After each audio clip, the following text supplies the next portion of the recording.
Good evening, ladies and gentlemen, and welcome to the town board meeting for September 15th, 2020. I ask everyone to please rise and join me in the Pledge of Allegiance. I pledge allegiance.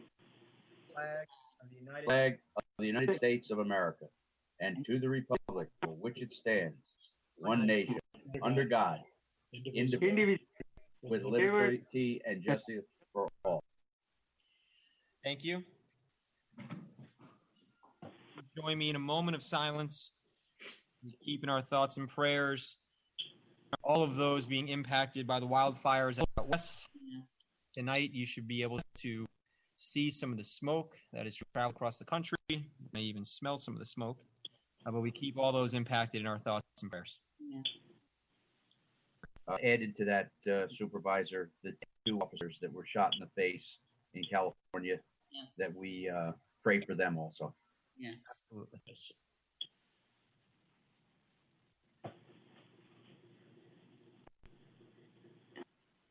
Thank you.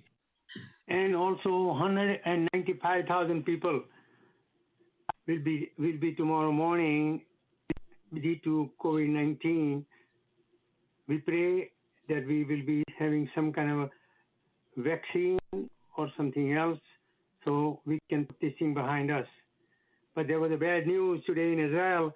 They are going to shut down the country very shortly. So I hope we don't have to do that.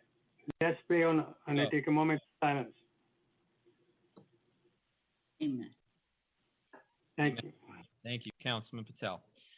Introductions quickly. Again, Matt Slater, Town Supervisor, joined by Councilwoman Alice Roker, Councilman Ed Lachman, Councilman Tom Diana, Councilman Vishnu Patel. We have our Town Clerk, Diana Quast, and our Town Attorney, Adam Rodriguez.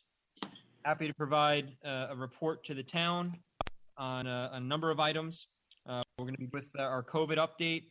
Today, the county released its updated numbers. In Yorktown now has 21 active cases. Again, we're seeing that count ping pong up and down, as the Department of Health told us it would over the summer. Obviously, with more interaction and more people moving around with schools back in session, obviously, we have to be extra careful, continuing to practice safe hand washing, obviously, social distancing, and making intelligent decisions. If you're not feeling well, please do not go out. Please make sure you get checked. And of course, thank you, Councilman Roker. Wear that mask. Wear that mask when you're out, please. It's obvious that mask wearing works. Town hall hours, for those who haven't heard, have changed starting today. We are now going to be open from 8 a.m. to 4 p.m. This is in an effort to make our town services here at Town Hall more accessible to you, the residents of Yorktown. And this is something that our department heads feel would be very beneficial for all of our departments. For people who want to come to Town Hall, we are allowing people in by appointment only. So you have to call ahead. There will be COVID screening questions that you need to answer. When you come to any of our town facilities by appointment, you will be temperature checked. If you have a temperature of 100.2 or greater, you will not be allowed in the building. That's standard protocol now. And you will be escorted from the entrance to your place of meeting and then escorted back out of the building. Again, this is all being done to ensure the health and safety of our residents, of those visiting our facilities, and of course, our employees. Our pump stations have been approved. There's been 4 pump stations that our engineering department's been working on for quite some time now. Department of Health provided us approval on the pump stations, and now we are moving on to demolition of the former pump stations. The fluoride project started a few weeks ago. We are looking at February 2021 for completion in that project. And earlier today, I joined the kickoff meeting for the Hill Boulevard and Veterans Road culvert replacement projects, which were approved. A friendly reminder for our tax collector, school taxes obviously are due. The deadline is September 30th, and you can, of course, use either the drop box located in front of Town Hall, or you can call the tax department and make an appointment to come drop them off in person. I want to thank everyone who participated in Friday, September 11th ceremonies. We had two, I think, spectacular ceremonies commemorating the 19th anniversary of September 11th. The first over at our memorial in Shrub Oak. And second, we had our first ever 9/11 illumination ceremony, remembering New York City Police Detective Michael Houlihan, and a very moving ceremony. I want to thank the incredible community that we have here for coming out for both in just showing great support for the Houlihan family, who I know were so touched by that level of support that the community showed to them. So thank you to everyone. I especially want to thank our Parks and Rec department and our Parks and Rec superintendent, Jim Moderano, who was essential in getting both ceremonies off the ground, and to all the volunteers. We had Officer Garcia singing the national anthem and at Shrub Oak. We had Troop 174, I believe, if I remember correctly, Boy Scout Troop 174, who did the Pledge of Allegiance.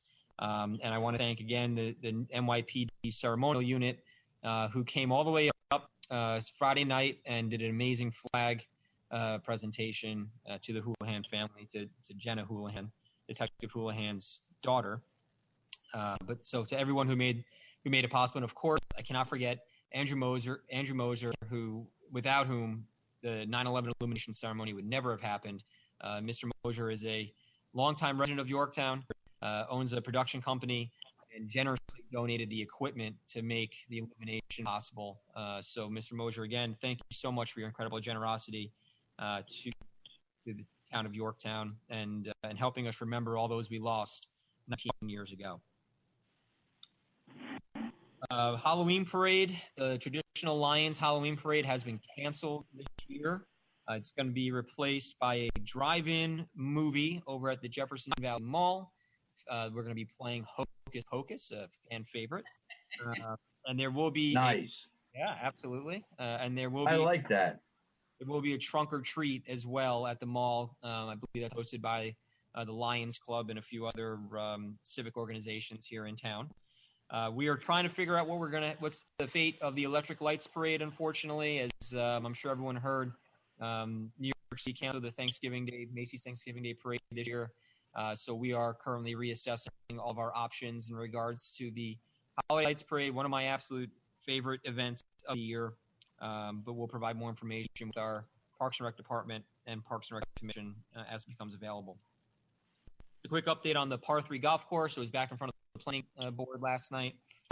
We expect that, we hope anyway, that in late summer of 2021, that project will now hopefully be completed, and we'll be teeing off and enjoying a great game of golf right here in Yorktown at the new Par 3 golf course. I'm gonna learn how to play golf. Yeah, you do. From our Section 8 department, Karen Perez does just a fantastic job for the residents of Yorktown. Their renovation of the office is nearly completed. They are starting to take their clients back in person again, which is just so important for her clientele. And I really want to thank her for her commitment to the community.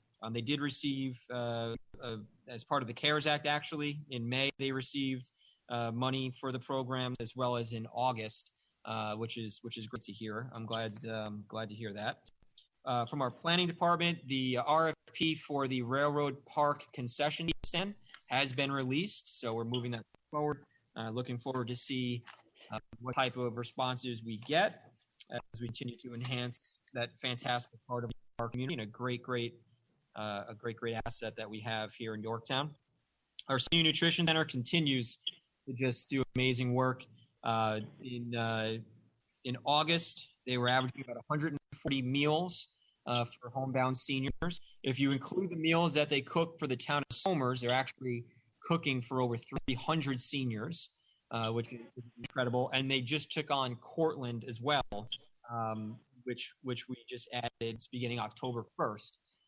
So we're going to be providing meals for Cortland as well. So our senior nutrition program and our staff are just doing great work. And I'm happy to report 2 of our new vans for the Senior Nutrition Center were delivered this week. They're going to be heading over to get their decals on to make it official for the town of Yorktown. But we're looking forward to a point in time when our seniors can utilize it's two new vans that we had delivered to us this week. So just a good job by our staff once again. Let's see, for junior pool, we had an issue this year. Obviously, remember junior pool was not open because the pool deck construction was halted due to COVID.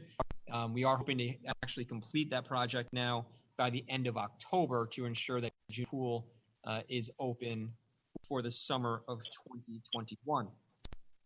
I'm not sure if I reported on this previously, but we did receive some unfortunate news from New York State.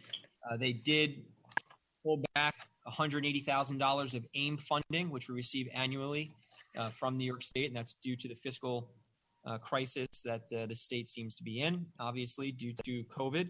In addition to that, we got word last week that they're increasing our retirement contribution by $100,000. So net, we just lost for 2021 $280,000 out of our budget for next year. And I know that we're working very hard with our finance department, preparing next year's draft budget. So all that obviously is being taken into account. I want to thank the water department. They did a fantastic job. They had two water main breaks, one on Lee, one on Hyatt. Hyatt, I think, was at 2 o'clock in the morning. And of course, our water department responded as they always do. They're in the middle of doing a valve check program. They're checking all the mainline valves, and their fall flushing programs in October.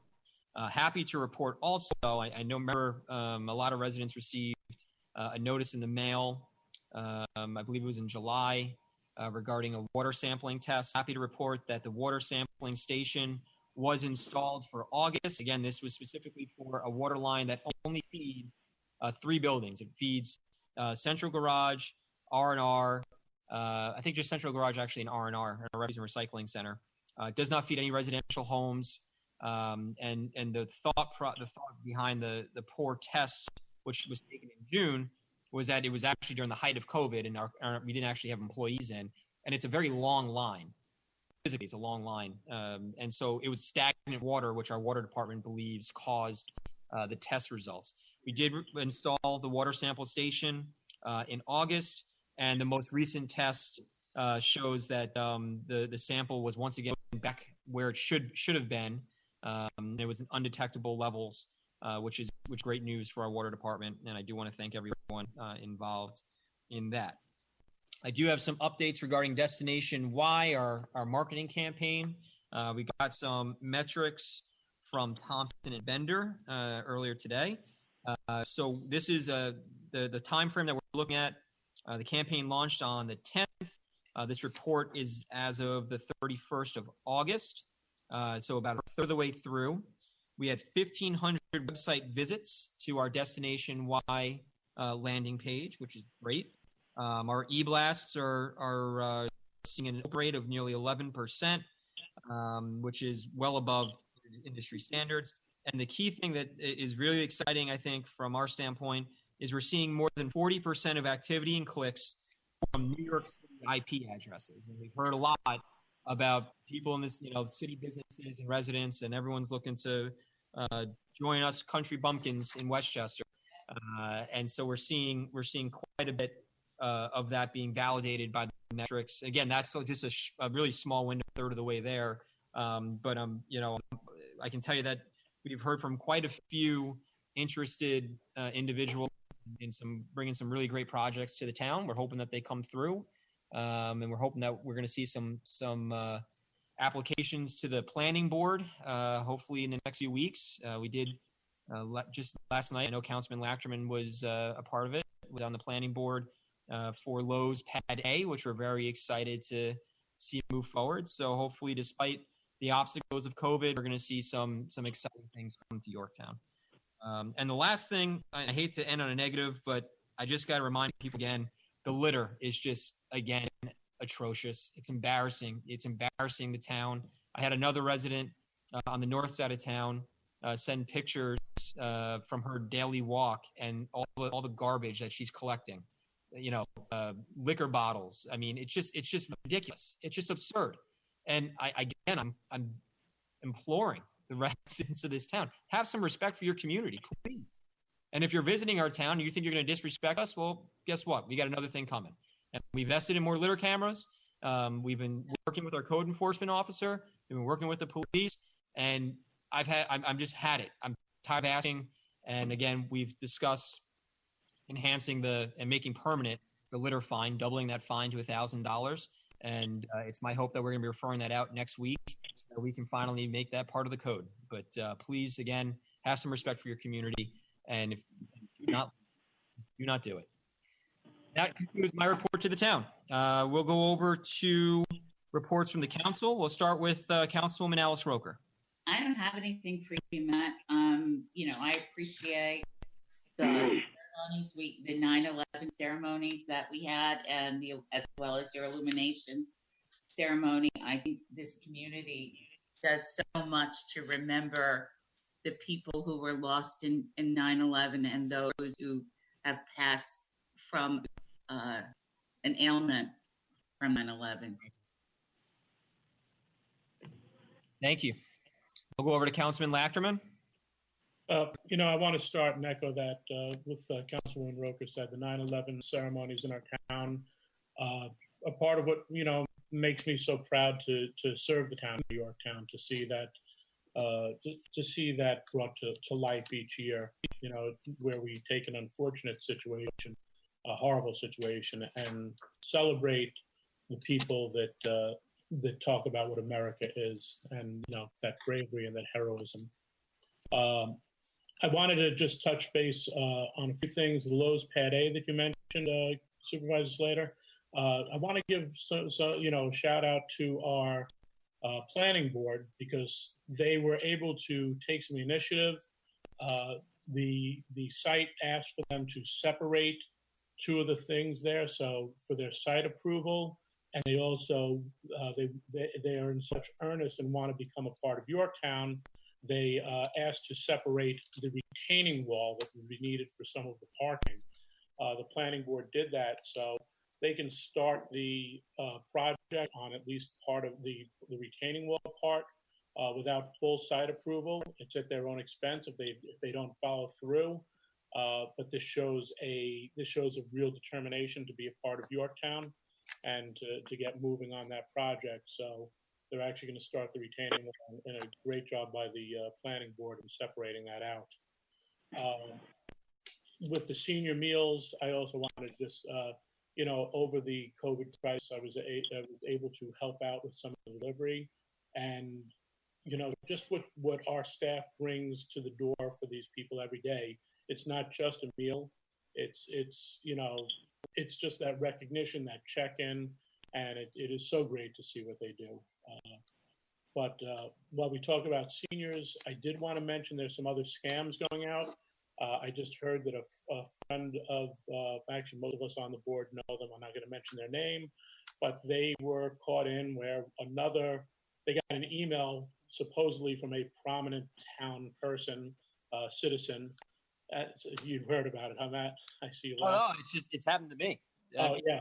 Saying, hey. I think everyone on the board's gotten a parent email from me asking for them to handle some task discreetly, but it's not even from me. But I just got another one from you yesterday on that too, by the way. Well, the police have been brought in, so. Yep.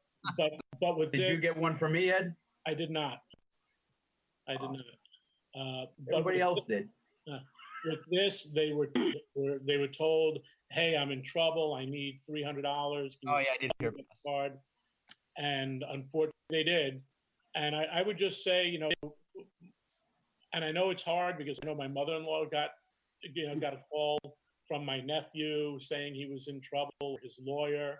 Mm-hmm. And how did he get to Vegas overnight? Because he was just here. But I stop a second. If you get an email from me that's saying that I'm looking for money from you, I take a minute and call me. Right. Don't assume. It's a shame, but we don't take that next step because we panic for our seniors. But please don't fall for that. Call the person. Reach out. Odds are that it is a problem. I wanted to just congratulate. I know it was August 30th or 31st. I think was the Tri-County 10 and Under Championship, Summer Championships for softball. but we had the Yorktown Huskers win over the Kona Blue Storm 6-0 for the championship. Great job to the girls and Coach Nicole. Congratulations. Yeah. Also, we've been having some issues at the Jack DeVito Memorial Gazebo, as Councilman Patel has been pointing out. I spoke with Anthony DeVito. I'm sorry, not Anthony, with John DeVito, the other son.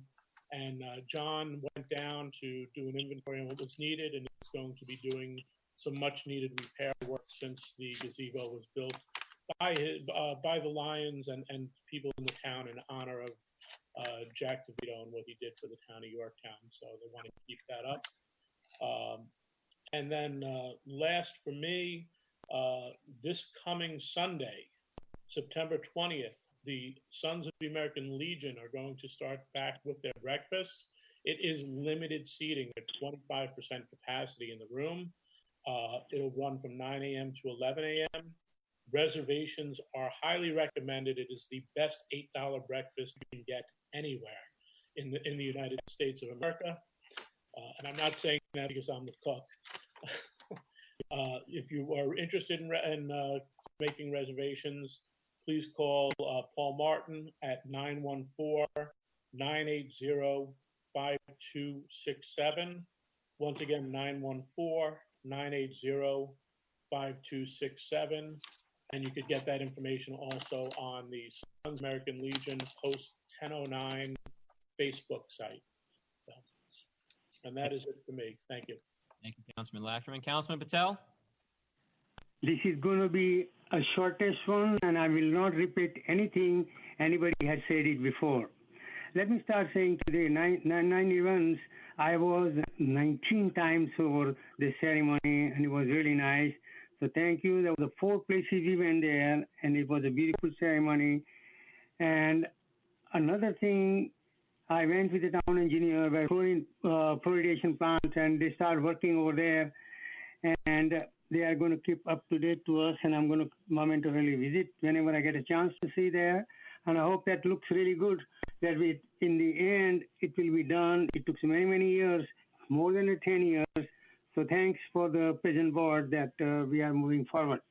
Now, let me just tell you, Supervisor was mentioning something about the unsighting garbage all over, really. I still see the mask everywhere. Yeah. Masks are for to protect yourself and the others. And some people still believe, and when I hear on the television, some people don't put it on and make me sick. You can get sick whatever you want to do, but please don't make other people sick. Your family, your friend, your lover, neighbor. We have to do our part so everybody are healthy. And last thing I want to say is there is a big need still in our community for food. So whenever you can and whatever you can, please help. There is a hunger in our community, so support the food pantries wherever you live. Thank you. That's great shout out there, Councilman Patel. I couldn't agree with you more. Councilman Diana? Thank you, Supervisor. I'm only going to echo what you said about the 9/11 ceremonies. The illumination ceremony was a very moving ceremony, as was our normal ceremony that we have at the 9/11 memorial. That day we had 4 ceremonies. Actually, we had 5 ceremonies. We kind of had to split force and go in a couple different directions at one time. So this shows the dedication that our town has to the remembrance of 9/11. We will never forget. One thing that was brought to my attention is that actually there's a lot of people that are out there now who were born that have no idea what 9/11 is or was. That's something that should be put in the schools. But yes, very moving ceremonies, and the speeches given by the speech given by the daughter of the police officer that was taken due to 9/11 illness was amazing. I don't know how she held it together. And those are the people we're going to have to start remembering now, because they're passing away at an alarming rate. With regard to our senior meals, during the storm, when we lost all the power and so on and so forth, I got a call from our nutrition director, who got a call from Peekskill, who couldn't seem to make their meals come through. And we put into motion quick to have this done. And evidently Peekskill got online or whatever the case may be, but it only goes to show you the dedication of that staff that we have there also. And in regard to the scam, Ed, you're 100% right. I actually had it where it was requested through me supposedly that my niece needed money. Please send gift cards. So they're out there doing it, folks. Please don't do it. All the person that's requesting. It's funny how they get the names of the people that they contact. It seems like it's off your phone, off of maybe someone you email or something like that. But it's real and it's out there, and don't give money. That's the only thing I can tell you, or gift cards for that matter. And that's about it. Excellent. I said I don't want to end on a negative note, and regarding the litter. Thank you, Councilman Diana. But I do want to just mention a couple more things that I've neglected. Schools are back in session, obviously. Obviously hybrid. Actually, our town clerk's grandson and my son are in the same class, which is going to be a lot of fun. That's so funny. So I just want to wish all of our teachers a very safe school year. We appreciate all you're doing. Charlie's going to go in for orientation at Brookside tomorrow. We're very excited. He had his first Zoom intro to his class the other day and was thrilled.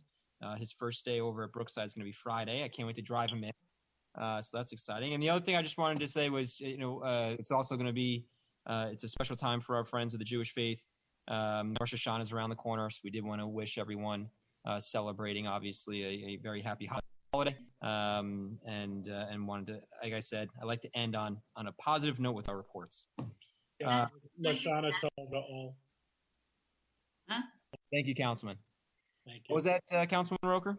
I just wanted to add something because that scam that the both gentlemen talked about, a friend of mine also had that, but I want to just tell seniors, if someone calls you on the phone and is asking for money, don't give it to them. No. If it's a really good cause, tell them to put it in writing and to mail you what they're looking for. Because, obviously seniors are home now because of COVID. And so now we get more scams than anything else. But the real story is, when people, even if they sent you a letter, call someone else. And I remember when I was the clerk, I get letters that seniors would give me about scams they get in the mail. I said, just rip it up and put it in the garbage. People work too hard for what little money they may have to lose it because of a scam. That old saying is true. If you think it's too good to be true, it is. Yep. Just be careful. So it's funny. I went over to see my grandmother the other day for Grandparents' Day, by the way. Again, happy Grandparents' Day over the weekend to all of our grandparents out there. And she walked in and she goes, I don't know which is true and which is not. And she handed me a wad of mail. And it was all like, scams, fundraising asks, what to do? And I'm like, and so I just started chucking it all in the garbage as I was going through it. But the other thing I just, want to reiterate is that it's not just seniors right now, unfortunately. Like I said, unfortunately, there's, members of the board have received emails apparently from me in the last, just today. Yeah. And so unfortunately, we've had to call the police, and the police are investigating it. But you just got to be very careful. You have to look at where the sender's email address is from. That's all I'm going to tell you, because it's very disturbing to me. I will say, though, that I've never had this problem ever until this year, which I find bizarre, needless to say. But so when you're getting questionable emails, check on the banner to see where the email address is from, and that might help differentiate a scam from a legitimate email and provide some legitimacy. And with that, we're going to go to our Highway Superintendent, Dave Paganelli. Thank you, Supervisor. I see that you're blinking a lot again. I'm blinking a lot. I'm not moving much. I'm terrified. You know, you guys are hard act to follow. That being said, in the last couple of weeks, we've been very active with respect to bicycle safety. We have ordered additional signage for all our crossings in town. We have restriped our roads where the bicycle path crosses our roads. So we are making headway in that, and I know you have been reaching out as well to the state DOT with respect to 118, because there seems to be some confusion there. As when we met up in Poughkeepsie there, they told they had no interest in that, and all of a sudden they're perhaps we'll get lucky and they'll be interested in doing some sort of traffic control there on their road. That being said, today we had our first pre-construction meeting with Transit Corp. That is the company that is doing the Hill Boulevard and Veterans Road projects. They anticipate 240 calendar days, which is exactly 8 months. There are going to be major detours in place, not so bad up at Hill Boulevard, but more of a problem at Veterans and Greenwood. So we'll keep you abreast of that as it develops. On a positive note, I'll end on a positive note too. I've been working since COVID with the supervisor and the controller and members of the town board. And I've been holding off paving because, I'm sure you're all aware there's a revenue shortfall. That being said, we are going to pave in segments. We're going to try and get our state reimbursement back and then be able to continue on. So effective next week, we are going to start paving, and I'll give you a little teaser. The first area to be paved is Forest Court, Sycamore, Braddock Court, and Sheila Court. That will make almost a continuation from Douglas. We had done most of Poplar, and what we're trying to do is trying to address roads that need it, in addition to roads that are heavily traveled, in addition to, ensuring that we don't ignore our little courts, because, there's always that temptation to, pave in high density areas and please as many people as possible. So we don't want to forget our people in the courts. We're actually doing 7 courts this year. And that's pretty much it. Oh, we will be milling. We had spoke about that when we did Quinlan Street. We're very excited that we're going to be milling to the tune of about $180,000. 1, 2, 3, 4, 5 roads. I won't mention them because I haven't mentioned them yet, but I think it's a step in the right direction. So I'm pretty excited. I want to apologize for signing off. I unfortunately had to put a beloved pet down today at 4:45, and I think I need to be with my family. So I just wanted to give everybody an update and say thank you. Thanks. Can I ask Sorry a to hear question? that, Dave. And then just a quick question. Sure. Dave, can I ask you a quick question? Yes, Hello. sure. Broad Street and Granite Spring will be completed, paving from the gas lines this year? Actually, Granite Springs Road requires about 400 to 500 feet of drainage work, and our drainage pipe is directly above their high-pressure gas main. So what entails that being, I will not pave a road to cut it up again. That's why I pulled Old Crampond Road, which I've been promising people for 2 years now I was going to do. And thank God I didn't do it last year, because the Ferry project is going to cut that whole road up between Catherine and the town line. So I would hate to pave a road and cut it up. It'd break my heart. Broad Street will be Broad Street will be done. From Hanover and Underhill all the way down through town will be done. Route 35 will be done, although not our road, but our residents certainly use it. What won't be done probably this year is Granite Springs Road, because of the fact that anyone who's driven on the road sees, as you're heading east on the right-hand shoulder, that the drainage is totally shot. So I'm going to probably request that they pave that in the spring after we're able to do our drainage. So Okay, that probably won't be done. Okay. Dave, when you get to the top of Granite Springs Road, it's very difficult to look to the right, and I don't know what that is, north of what, but it's Where really, Granite Springs turns into Quaker Church? no, where Granite Springs comes up and it meets Broad Street. Okay, where Granite Springs meets Broad Street. Looking to the right, there's going to be, I think there's going to be 2 homes built in there. As I'm coming down, heading east on Granite Springs, and I intersect with Broad Street to the right. Right. Yes. Right. Okay. Difficult. Yep, that's good. That's a good heads up. We'll take care of it. Yeah. Thank you.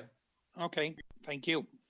You know what, Dave? Did we want to just quickly touch on the traffic advisory board? Yep, we did have a traffic advisory board Yep. meeting, and actually, Susan Dillon came in and gave us a very good a good good idea in terms of with all the requests for stop signs, right? And every time we put in a stop sign, we have to go to the state, register it. It takes countless days and days and days, weeks and weeks. He mentioned some other municipalities that had a universal law that any road that comes to an intersection, say like a T, that it is, and it is. I mean, when you learn to drive, you realize that you're supposed to stop. If you're on the secondary road coming to a primary road or a tertiary road coming to a secondary road, you are supposed to stop. You're not supposed to swing into a sharp right turn or sharp left turn. And by having this, we're going to actually bring it, Tommy and I are going to bring it to the board. And by having this kind of legislation written in, we don't then have to, because it's already a law that these are stops. We just have to make sure it's on our town code. And then we'll be able to have a little more, discretion with respect to being able to put up stop signs. And we did have a few requests for speed bumps. Unfortunately, they didn't meet grade and they didn't meet, just for everyone's edification. If a road is considered a major thoroughfare, for instance, Hanover, Broad Street, Ridge Street, these are roads that cannot get speed bumps, period. Major thoroughfares are exempt from having speed bumps put on them. So just that, everyone should realize that before you call and you say, geez, people are speeding down Hanover. Well, Hanover is a major thoroughfare. It's from point A to point B. And that's, the majority of traffic takes that. So, it was very good. It was a very fruitful. Is that correct? Fruitful meeting? Yeah. I guess so, right? Yeah, we even did some, where placement of stop signs are going to be on East Main Street. They'll be coming. And in as far as car unloading and so forth on Route 6, we addressed that, which we're going to have to readdress. I happened to be on a particular little side street there the other day, and now it's even narrower, but we'll go into that. Okay, great. So we may have to come up with a plan B on that one. Yep. But things are being addressed, resident traffic concerns, which is always a priority in ARP, right, Dave? Yep, absolutely. Traffic safety is crucial.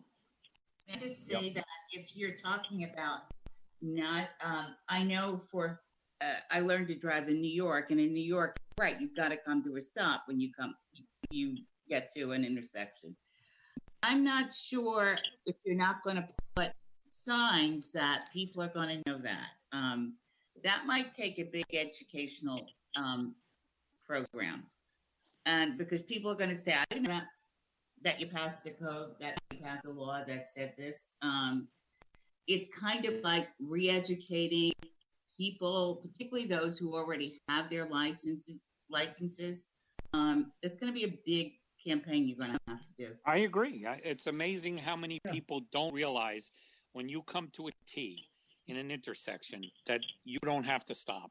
I mean, it's amazing to me. I mean, it's one of the first things we learned, but I learned to drive a long time ago. So yes, I think since I learned to drive, I think there are 2 generations of people now that are, that Model T was really hard to stop at those stop signs. I thought you had more trouble with the horses. No. No, that was me, Ed. Oh, sorry, Tommy. I thought It's cruel. Well, thank you. Thank you. Appreciate it. And best Thank of you. luck during this. Sorry to hear about your dog, Dave. Thank you. Yeah. Thanks. Sorry. Thank you. Bye-bye. Dave. Bye-bye.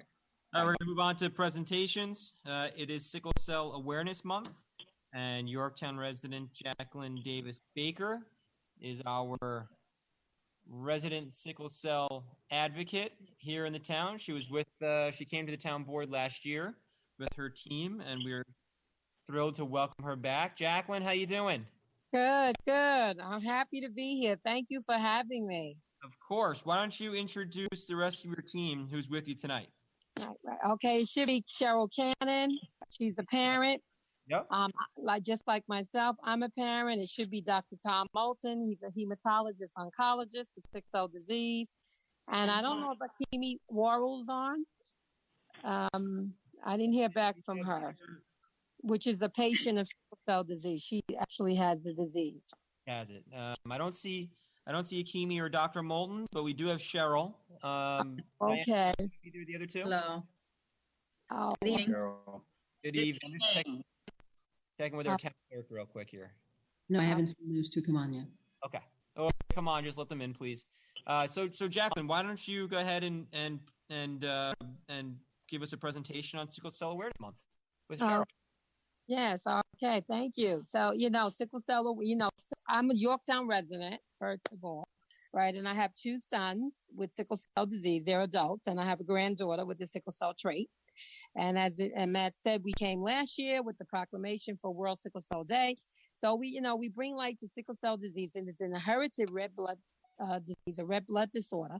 And red blood cells carry oxygen to your body. So when patients have born with sickle cell, that means the oxygen can't get to parts of their body, and we need that to live. So therefore, when it doesn't get there, you have a lot of pain.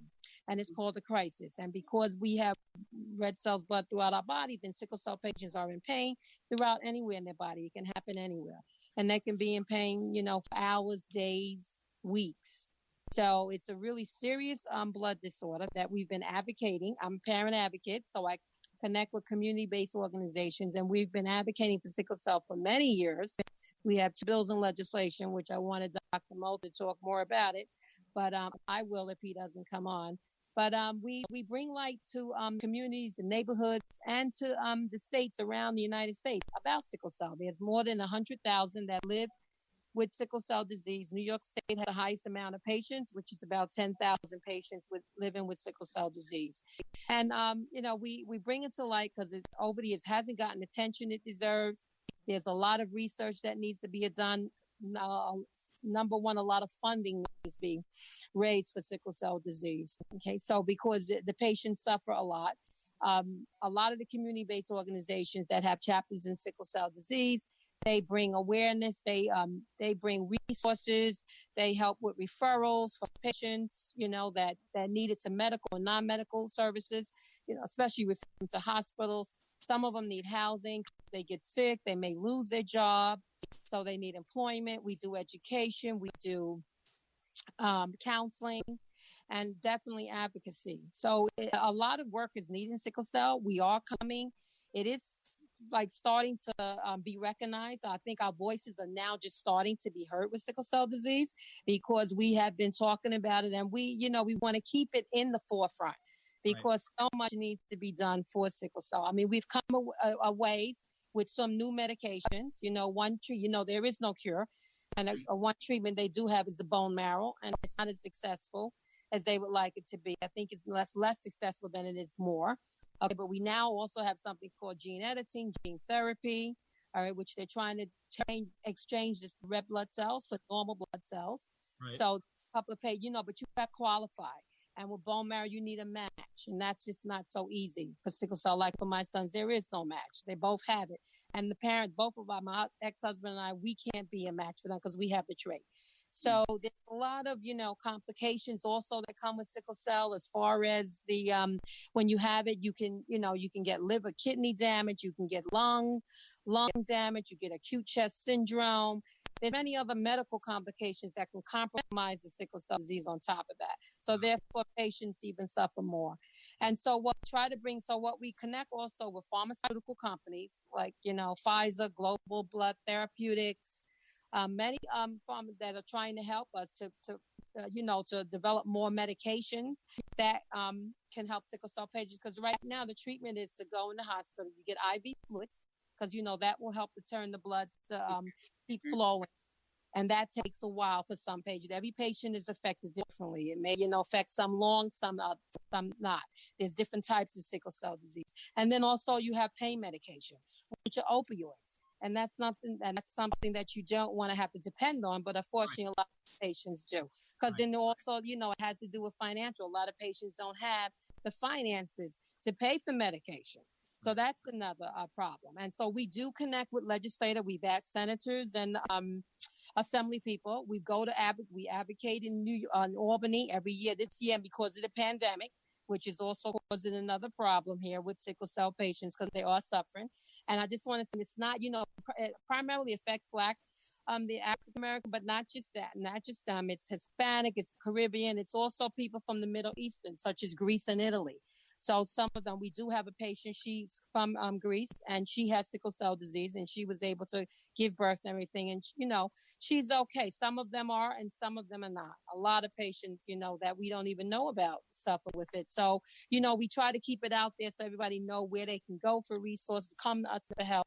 And so that they can live the best life they can. And, the main thing is to have a cure and have doctors and, do more research like the ones that are trying to do now. So there's also, the National Blood Institute that does a lot of work with sickle cell. The Academy of Hematology also does work with sickle cell. So like we said, we need funding. So legislation is very, very important. We have 2 bills in legislation. One is the Assembly 2281, and then the Assembly is 6493, and the Senate is 2281. So we weren't able to advocate it as good as best as we could because everybody had to quarantine with the pandemic. Right. So hopefully that we can all be in person and be able to continue that because that's so important legislation because we need funding. So there's a lot that needs to be done. We've come some way, but it's still more that needs to be done. So I'll let Cheryl speak a little bit about sickle cell. Jacqueline, thank you. Great job. Cheryl, how you doing? I'm doing fine. Jacqueline did such a great job in telling you about sickle cell disease. I don't know where to begin. No. But I'd like to thank you for allowing us to speak to you at this very important month because September is Sickle Cell Awareness Month. So thank you for having us and allowing us to come to speak to you about sickle cell disease. Yeah. My name is Cheryl Cannon, and I'm a member of the Capital District Sickle Cell Support Group, and I've been advocating for sickle cell disease. I've been advocating to improve the care of people with sickle cell disease for over 30 years. And my advocacy began with the birth of my son, Shakir, who was born with sickle cell disease, which was diagnosed through newborn screening. Newborn screening diagnosed children born with various diseases, and sickle cell is one of them. Right. That's diagnosed at birth. Right. Well, my son Shakir went on to be a very passionate advocate in his own right. Unfortunately, he died 3 years ago at age 34 as a result of complications from sickle cell disease. He was a devoted father and husband, and he left behind a 5-year-old daughter. I have another son who just has sickle cell trait, and I have 3 grandchildren, all of whom have the sickle cell trait. So that advocating for sickle cell disease, trying to get better care and trying to educate the public to this illness has been very close to my heart. Yeah. As in the support group, some of the things we do, most of the things that Jacqueline expressed.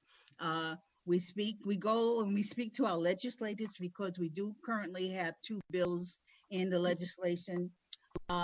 We have the Sickle Cell Treatment Act, and we also go and we attend public health fairs. You know, we have a table and we give out information to help educate the public about sickle cell disease and trait. So we do most of the activities that Jacqueline so well described. Right. And fundraisers, don't forget about our fundraisers. You know, we have sickle cell walks every year. All the community-based organizations have them. We're having one on Saturday. It's with the SCT, that's Sickle Cell Thalassemia Patients Network. It's virtual, of course. And you can certainly go to the website and anyone can donate. It's sctpn.net. And you go to SCTPN Walk, and then you can look. I have a team. My team is Amazing Warriors, and you certainly can donate to sickle cell disease. Any money would be helpful because because of this, usually we have it in Central Park where we have hundreds of people come out. But now we're so, with the pandemic, very difficult. So we still would like that funding. So we want, that to be out there. Can I ask you a question? Jacqueline, does the federal government allocate money toward sickle cell research? Yes, they do. But first of all, it's usually combined with other rare, because they consider sickle cell a rare disease because of it's 100,000 only, but it really isn't. And that's one argument we keep bringing up, because you're affected every day, all day long, if you have that disease, that blood disorder. Okay, so, and with that, we only get a certain amount of money that's allocated to sickle cell, like $250,000, and that's nowhere near enough to do anything. Okay, because the treatment alone costs one patient $15,000 to treat. And that's why with these bills, we want to develop treatment centers so that we can do preventive measures so they don't have to stay in the hospital. And we're trying to save Medicaid. A lot of patients on Medicaid, unfortunately, because you pay for the care.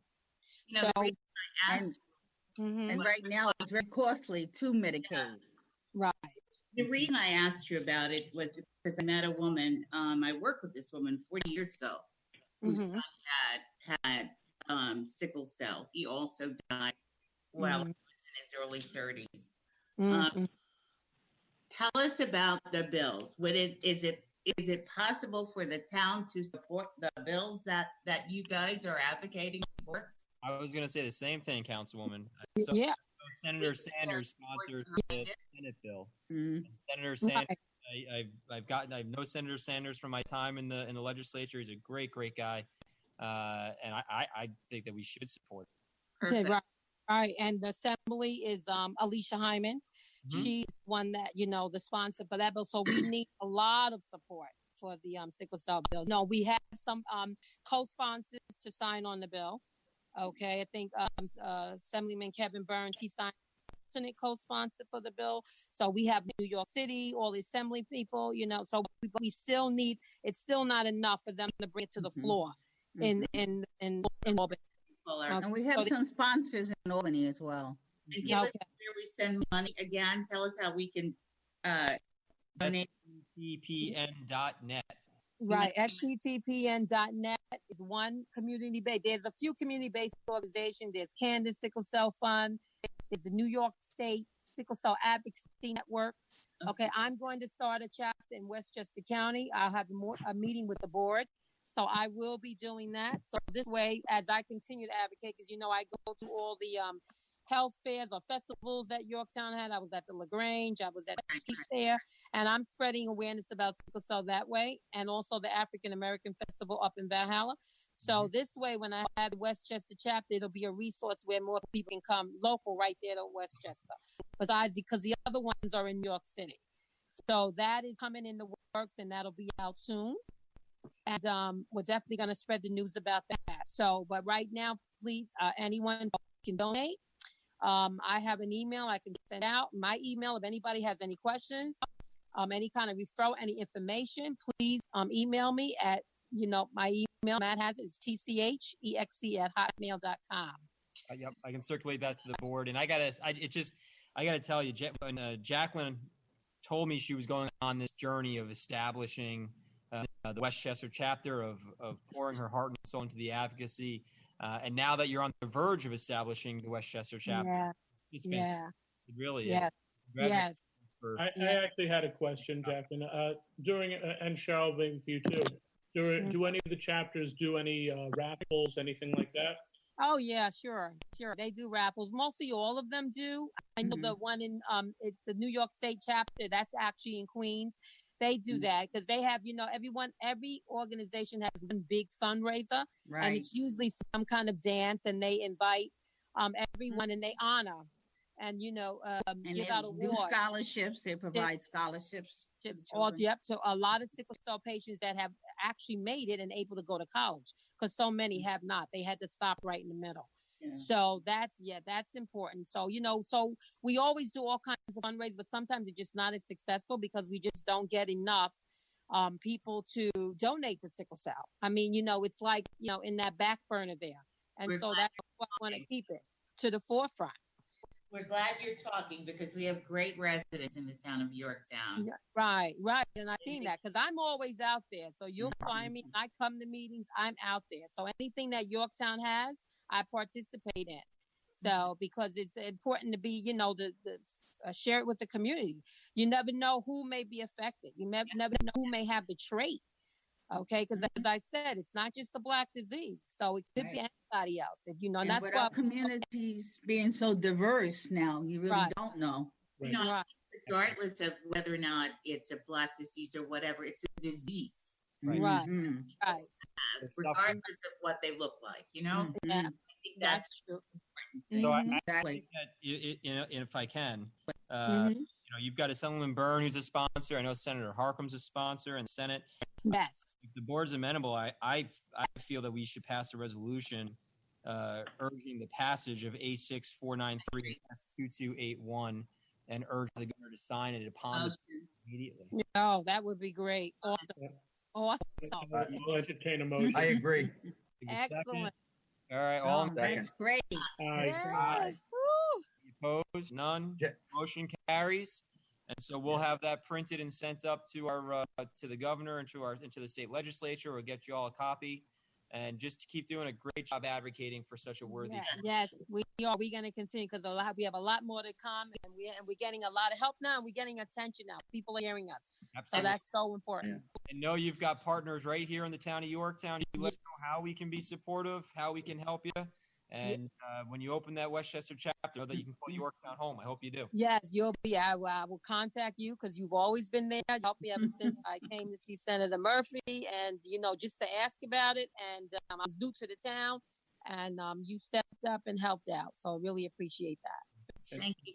Jacqueline, look at an email from me because I might be able to help with a couple of different. Oh, okay, absolutely. I appreciate. And, we had. When we had Jacqueline come in last year, and your crew that came in, it enlightened, I believe, a lot of people on the disease because I don't believe people actually knew that it still existed because you used to hear a lot about it maybe in the 70s. Right, exactly. And then it just kind of went away. Yeah. Exactly. And it was absolutely an eye-opening presentation that you and your made the last time. I was difficult to keep it out, and that's why we fought hard to get it back out so that it could be recognized and seen and deserved. And at the hospitals, I mean, there's a lot of issues. You have emergency room care that's really awful. So there's just a lot that we have to work with. To help a lot of patients, and a lot of patients are actually dying. The lifespan can be 42 years old for a woman or 38 years for a man. So, I mean, some are living longer now because they've made progress, but still, we have a ways to go. So we want to keep it out there and let everyone know that sickle cell disease is here, and we need a cure, and we need a lot more professional help, medical help, everything to come to bring it to light so they can live a better life as best as they can. I don't think enough people hear about it to understand that. And you know what? Maybe a few people are affected by it, but it can be very expensive when you start talking hospitals and Right, right, Exactly. Mm-hmm. Just That- one And copy. Cheryl, we're very sorry for your loss too, Cheryl. Oh, Your thank son you. passed. Thank you. Mhm. Thank you both very much. Thank you for Okay. taking. Thank Thank you you both. for having us. Thank you. Okay, thank you for Okay. passing the resolution. Thank you. Yes. We'll Welcome. keep in touch. Best of Thank luck. Night. Yes, we will. Thanks so much. Thank You're you. Thank you. You're welcome. Okay.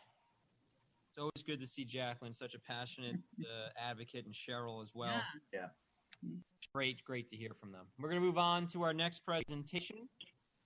We have Alliance for Safe Kids, Walk the Talk, Liz Talbert, Executive Director, Trissy Kushner, Pat Talbert, and Kira Brunner all joining us. We've got everyone. I see Kira, Patrick, Liz, Trissy. Everyone's on. Great.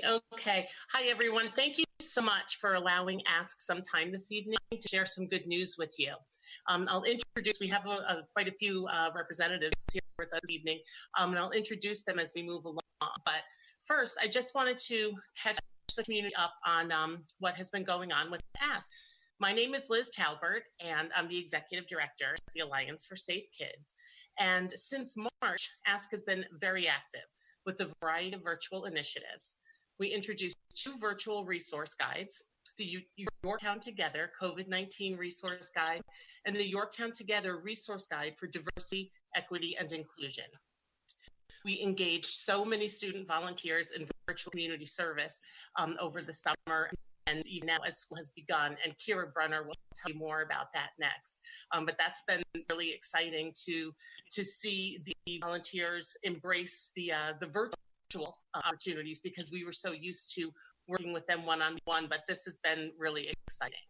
And so we also, in recent months, we continue to work on our very first fundraising walk, #WalkTheTalk.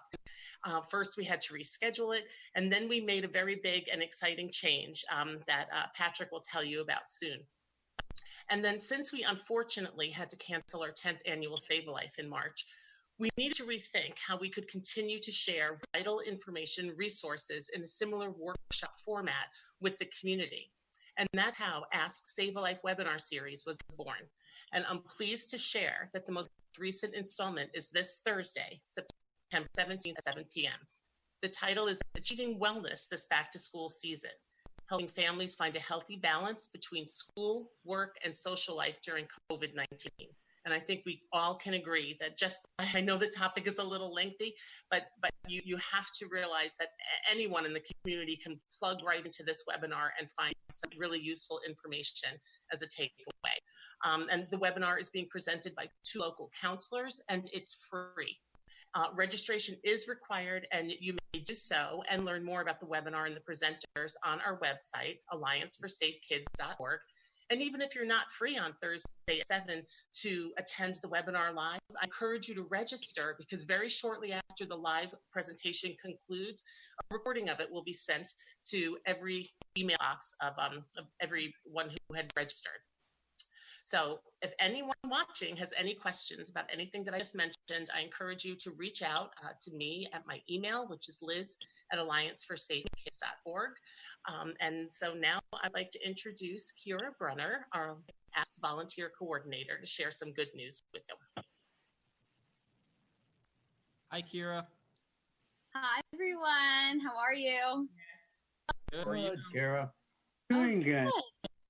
I am excited to share some news with you all regarding our amazing volunteers. But first, I want to take you back to pre-COVID, and that's when we have our in-house community service opportunities where volunteers would come to our office and volunteer for 3 hours in the afternoon. We clearly had to make a quick shift, and that's when we started virtual volunteering. And we started that in March, and throughout the summer, we offered new and different volunteer opportunities every single day. Some of them included making cards for our senior nutrition center, which I know Matt spoke about earlier in his updates, and also finding new mental health and substance abuse resources, as well as planning our #WalkTheTalk event that Patrick will talk about a little bit later.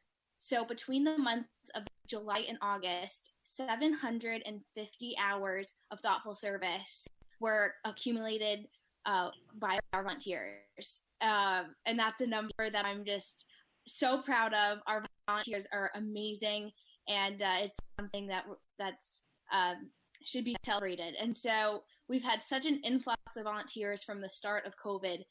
And I think it just speaks volumes as to who we are as a town and as a community to come together during such a time of uncertainty, and for us as an organization to be there to connect our community to resources like mental health and substance abuse during really hard times is and also to be able to offer these thoughtful service opportunities really makes us a special organization. So I know I can speak from all of us at ASK that we are so grateful for our volunteers and are so proud of all that they have done, not only before COVID, but during and continuing. And we have some great volunteer opportunities now in September and moving on into October for our hashtag Walk the Talk. So if anyone's interested in volunteering, they can email volunteer@allianceforsafekids.org. Thank you.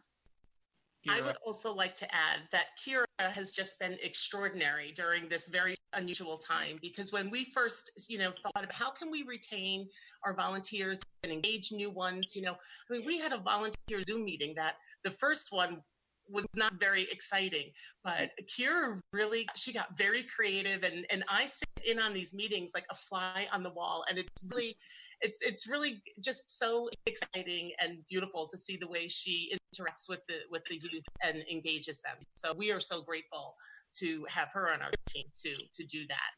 So thank you, Kira. Thank you. So now I would like to introduce Patrick Talbert, our walk coordinator, and he will catch us up on everything hashtag Walk the Talk. Okay. Hi, everyone. Yeah, so we've been trying to do our best to keep the board and the town as a whole updated with our developments with our first walk fundraiser, hashtag Walk the Talk.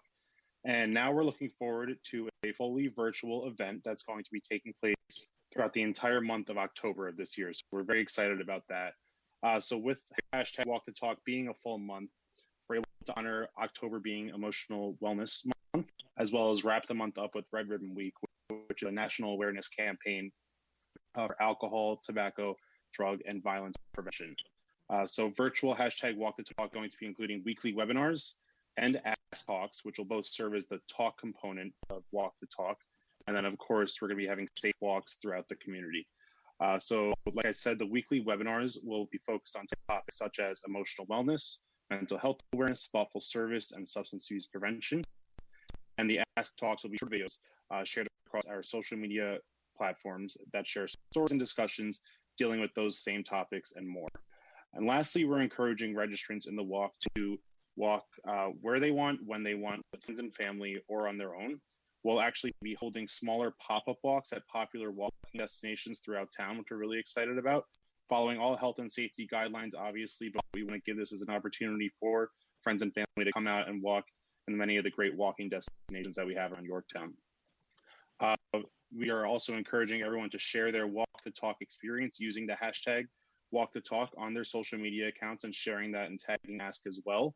And definitely follow for important resources and facts that are going to be curated throughout the month by Ask volunteers themselves, and that will be shared out throughout all of October. So I encourage everyone to log on to allianceforsafekids.org and register for hashtag Walk the Talk. You're able to start a team of family and friends, join one that's already been created, or you can sign up and just do it on your own. If you'd like to also show off a little bit of extra support for Ask, you're able to purchase an Ask support sign when you're registering, and those are going to be displayed all throughout town. You're also able to raise money yourself by sharing your personal fundraising campaign with other friends and family using a peer-to-peer fundraising platform, and there are also easy-to-use social media templates in our fundraising toolkit. So we're giving you all the tools. We just need your help by signing up and spreading the word with the community. We also have sponsorship packages that are still available, so please reach out if you would be interested in that. And if anybody else has additional questions, you can feel free to email me, patrick@allianceforsafekids.org, and I look forward to virtually walking the talk with everyone in October. Yeah, Patrick, if I just may, I'd like to say that looking at the sponsorship packages, I think it offers a great opportunity for local and regional businesses to not only jump on board for a really great cause, but you guys are offering quite a bit in that, and I think that it behooves any business person to take a look and see what they could do about that. Yeah, I definitely agree. And also the fact that the event in a full month, we're going to be giving our sponsors as much exposure as possible for a whole 30 days as opposed to just a one-day event. So that's another great benefit of it. Yes, thank you, Patrick, and thank you, Ed, for adding some more information about positive information about sponsorship packages, because I know you and I recently had the chance at a community event to go over them and discuss them.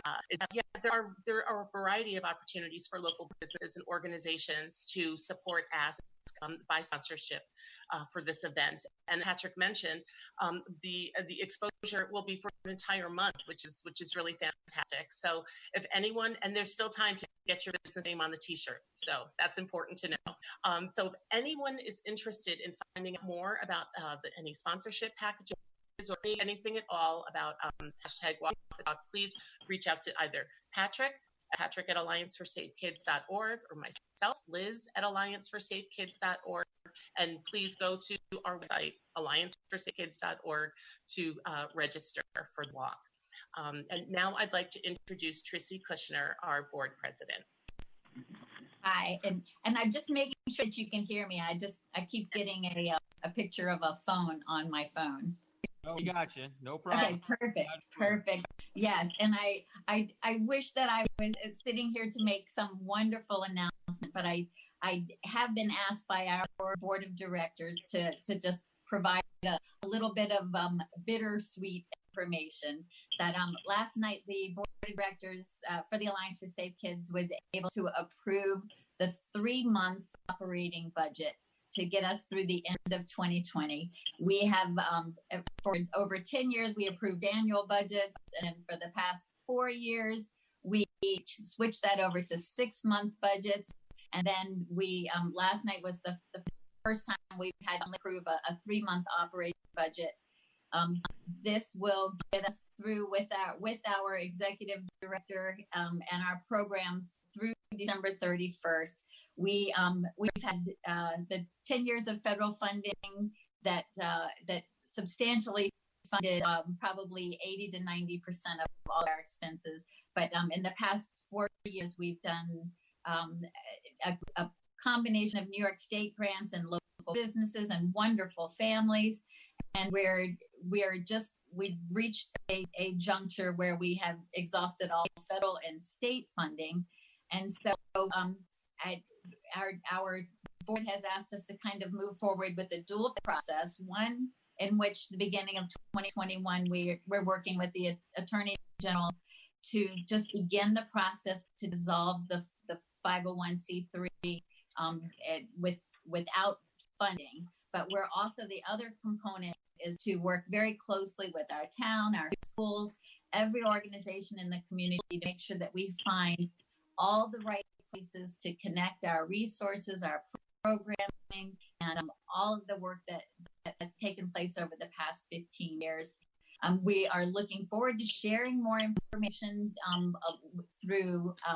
definitely through a board presentation, and letting you know how everything goes with the Walk the Talk and how they're looking at the end of the year. But as I said, bittersweet. We are looking at every possible venue, but this is where the board of directors have kind of focused us as of last night. But we definitely plan to put all of these programs and all of the resources into the community. We just have to find the right way to do that.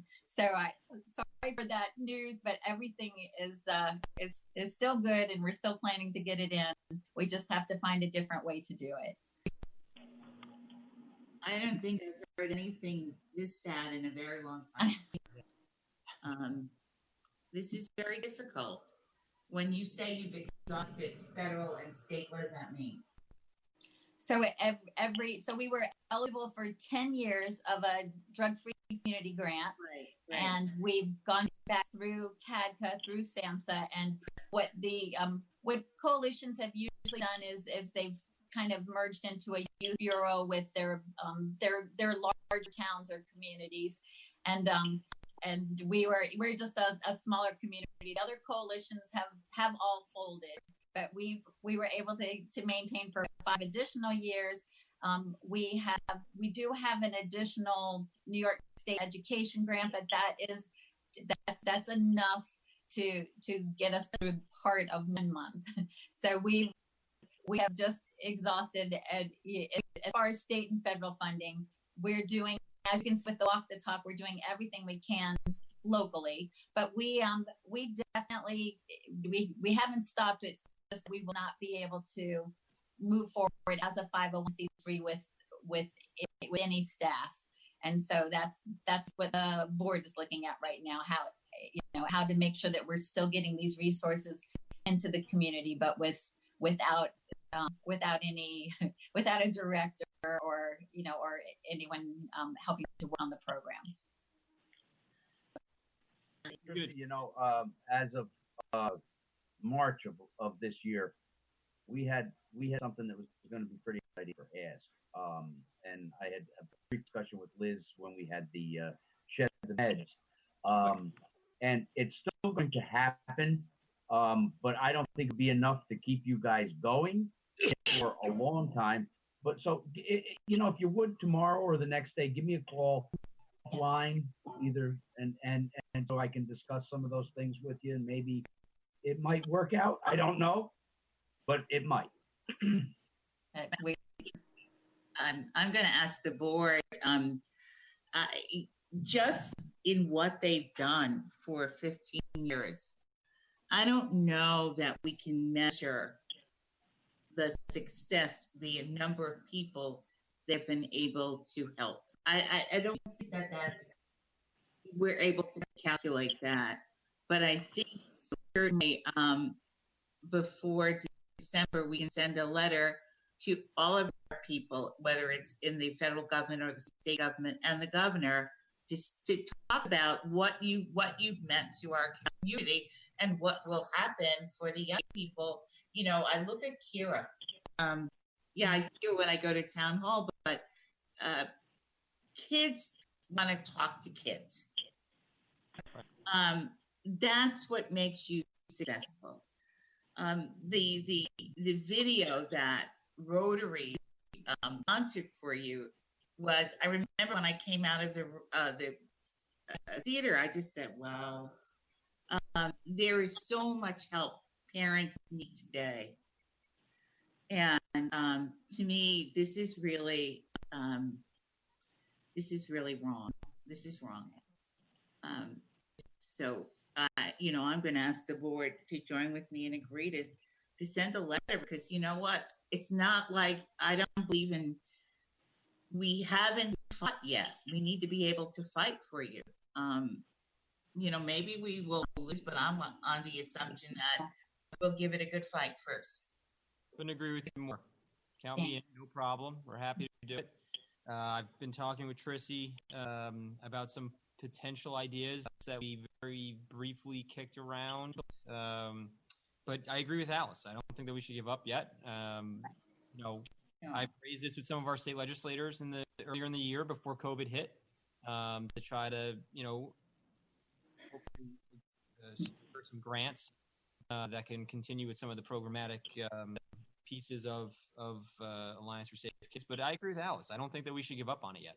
I really don't. And 100%, no one wanted to give up in any way. The board just had to do the response. Our finance committee's been meeting. The board had to be responsible and say we can go 100% for 3 months, and then we don't. Then we have to have a 3 month exit plan.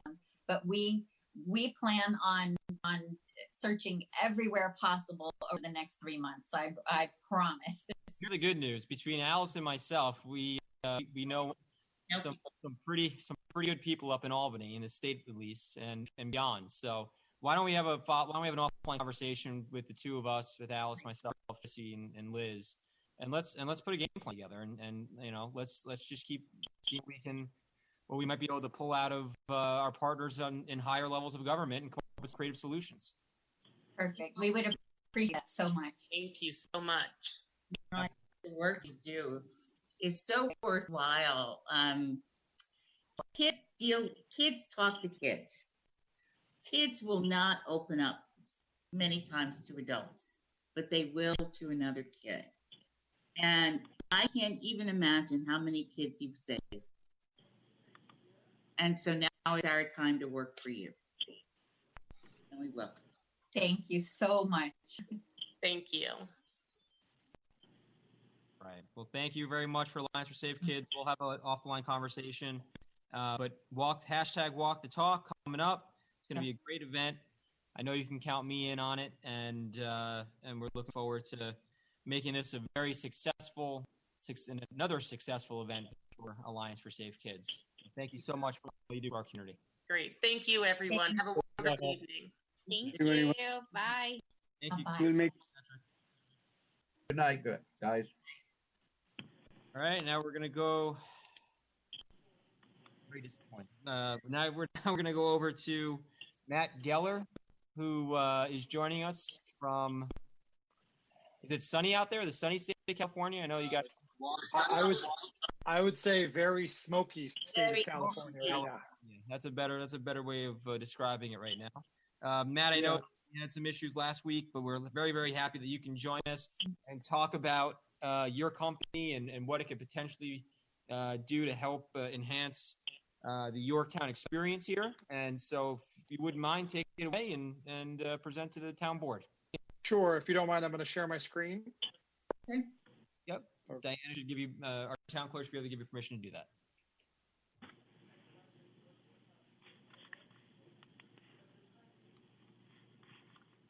Excellent. So we're Best Food Trucks, and we're basically a place where trucks can book into locations. We can manage those locations, and once they get there, we can provide the consumer with online ordering capability. This is just a quick example. We do this with the County of Los Angeles every Thursday.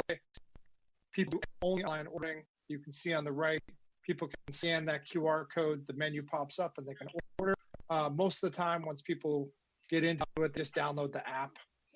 They're informed of trucks every week, and they can order up to 72 hours in advance. This is just a quick map of just a bunch of locations we manage just in Los Angeles, but we do this all over the country in 13 cities. This makes it easy for people to find the trucks and order directly online. Now, one of the most important things when running locations is making it easy for food trucks to actually book into those locations. So our app allows us to post all of the locations, which days they're available, which cuisines are allowed, which trucks are allowed, typically the trucks that have all the permits and everything, how often they can book. So essentially, if we want to say they can only book once every 12 days because it's a really popular spot. And we can also say which cuisines can be there. So we want to make sure that when we open up a new place, if it's 5 days a week, we don't want a burger truck to book on Monday and then another one on Tuesday and another one on Wednesday. So we can place limitations on the cuisines to make sure that when the consumer is going there, they can always expect something new and fun, and variety really is what makes the food truck industry fun. So when a person does make an order, the order goes directly into the food truck app. They can see all of the orders, any sort of special instructions. They just click confirm, they approve, and the consumer gets a text message that says, hey, your food is going to be ready at 5:30 if you chose 5:30, or in 10 minutes if you just ask for it as soon as possible. We have various ways people can order. They can order right from our site, or they can order right from our app. We make it as easy as possible. Some people don't want to download an app, so we wanted to make it simple, quick, and very accessible. Now, one of the ways that we ensure that the location continues to be awesome is we want to make sure to keep sending great trucks. And how we do that is we watch all of these cool little analytics. We want to make sure that the truck shows up on time. We want to make sure that they get to orders quickly. Every single person that orders online gets to also rate their meal or rate their experience and give us comments. So with all of these analytics, we can make sure that the trucks that continue to go are responsible, doing the right thing, and really the most important thing, are really liked by the customers. So when ordering ahead has been, we've seen that grow so fast during COVID. And one of the things that we never expected to take off was people like to plan ahead. And so when we open up orders 72 hours in advance, say for a Thursday shift, right away, you've got people just like throwing in their orders. They want to make sure that they grab their 6:30 time slot so they get that text message at 6:30 and their food is ready. And it really has become just something that they can kind of set it and forget it and not have to worry until, and on the day of, they get their text message, they're ready for their food, and they go and pick it up. Now, sometimes people are really connected to one location. It's close to their house, or it's on a walk during their workout, or it's on the way home from work. But we do like to make sure that they can explore other locations. So with our mapping system, they might go, oh, you know what? I usually go to this location, but today I'm in another part of town and it looks like I've got a food truck close by. So that's why we have the map accessible pins and shows people where different trucks can be around the particular area. These are some of the companies we've partnered with. Boeing has a 40,000 person campus. We send 9 trucks. Well, during COVID, it's actually only been 4 trucks a day. Amtrak, we have a great incentive program through Apple Pay, WeWork, NBC Universal. So we do this quite a bit. And we also do it with the city of Los Angeles and the county of Los Angeles. Also Wilmington, Delaware, we manage the locations they have on the streets. Oh, and the city of Montreal, we also manage all of their food trucks. These are just some press we recently got. It was kind of cool. There was a lot of discussion about food trucks are staying in business during this crazy time, and one of the things everybody's been interested in is how they keep the public safe through online ordering. So I just wanted to show you just a real-time ordering system. So this is the Beach Eats. So this is the county of Los Angeles has been doing this for quite some time. This is the first year where it's gone all online ordering. And so people can say, oh, I've got Brew Wings, I've got Deli Doctor, Wise Barbecue. And I think for today, I want some delicious chicken and tots. And I can select the sauce, the dressing, have some extra. And this is a pre-order because this is for Thursday night. I can see my order, give a tip. Oh, this is so set cool. a pickup time. So this is going to be, I like to eat at 6:30 personally. So set the pickup time and then I just check out. Now, right now in Los Angeles, we're doing an Apple Pay promotion. It's a partnership with them. When you order through Apple Pay 3 times, you get $5 off your next order. You can do it over and over again. We're starting in Los Angeles on a pilot, but we're going to be spreading it out throughout the country in the next 3 or 4 months. So then I just go to my cart, put in my, I got to sign it. Oops, my Facebook.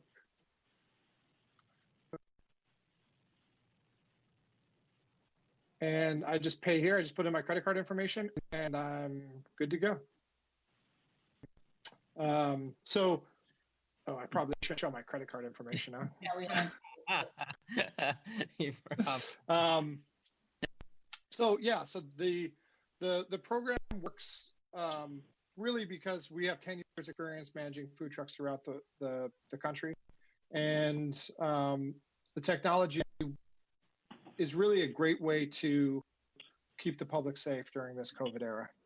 Can I just interject a couple of things? So, because you and I had conversations before, and I think there's some other important information that the board should know. We can say we determine the location of where food trucks would be allowed, correct? Correct. So I take my cue from you. You're going to set the regulatory requirements, like make sure that they have all of their health permit, their business license, their fire permit. You're going to set where they're going to park. Now I'm going to map all of that, so when they book, they know exactly marks the spot where they have to be. But yeah, we take our cues just like we take our cues from Wilmington, Montreal County, and City of Los Angeles. We take our cues from you, and then we build it into the system. And then we would also dictate, or we would dictate, the times of operation if we wanted to. Correct? Yeah, you guys set the times. You guys set the time. Oh, never a free for all. Free for alls don't work. Perfect. Can I ask you a question? Yes. Hello. No. Do you supply electricity, the town, or you have your own generator and, power supply? So all trucks carry their own generators. Generators are, in some locations, depending on the location, we have decibel requirements. We really try to avoid some of those old school loud generators. Typically a Honda or 11 kilowatt generator is the best generator. Some of these guys are running pretty big ones, but the modern day food truck industry has really kind of rid of the really loud ones. But I would definitely put a decibel requirement. It's important. You can plug in if there is power. 220 amp circuits is typically what they need. But from Councilman Patel's standpoint, but you require a generator from the vendor, and yes, have to adhere to the decibel level, whatever that might be within the contract. Correct? Yep, absolutely. Matt, I have something in Westchester County, which is where we are. You would need a double permit. You would first need to go to the county. Okay. The truck would have to be the health department has to give you a permit. And the second question is, do you own the trucks? No, we don't own the trucks. We work with local vendors. Okay. And then can you explain to them how you would partner with local vendors? So like, I'm going to throw out an example. Walter hot dogs, right? One of the best hot dogs you can find around. So how would you potentially partner with a Walter's dog? So what we do is we do outreach and we say, hey, we're doing this program. Typically, we help to get them signed up on the app, which only takes about 3 to 4 minutes. And then we ask them to send them. We build out all the menus for them. They review the menus, and we've had trucks up and running and ready to book locations in 10 minutes, assuming they have all their permits. But really, it's they have to put their bank information in so they can receive online payments. And we do the menu build. We make sure that they have a nice image of their truck on there. Obviously, from a marketing standpoint, we really want to make it look nice. But that's it. I mean, we do outreach to trucks every single day. One of the things that we love to talk to the health department. Just get a list of licensed permitted trucks, number one. And then we also like to go through Yelp and see how their reviews are. We're all trying to really put forth a great event or a great experience for vendors. We do our research about vendors with vendors. And then So basic. I'm sorry, for town's perspective, what other responsibilities would we have in this type of program? I mean, the big one is locations. I mean, we need to know, everything about those locations, how they load in, where's the bathroom accessible to the vendors so they can use the restroom, wash their hands. And other than that, we work with you on pricing. How much do you want to charge for the locations? Sometimes in some of our locations that are municipal, like we hear stuff like, well, we don't want to have any of our trucks. So any of these little nuanced things like cuisine limitations to have all that stuff up front. We don't want to book trucks in a location that you guys don't want. So we just need to be really clear about the rule for each location. Right now, the majority of our trucks sell hot dogs. Yeah. Which is nothing wrong with hot dogs. Come on.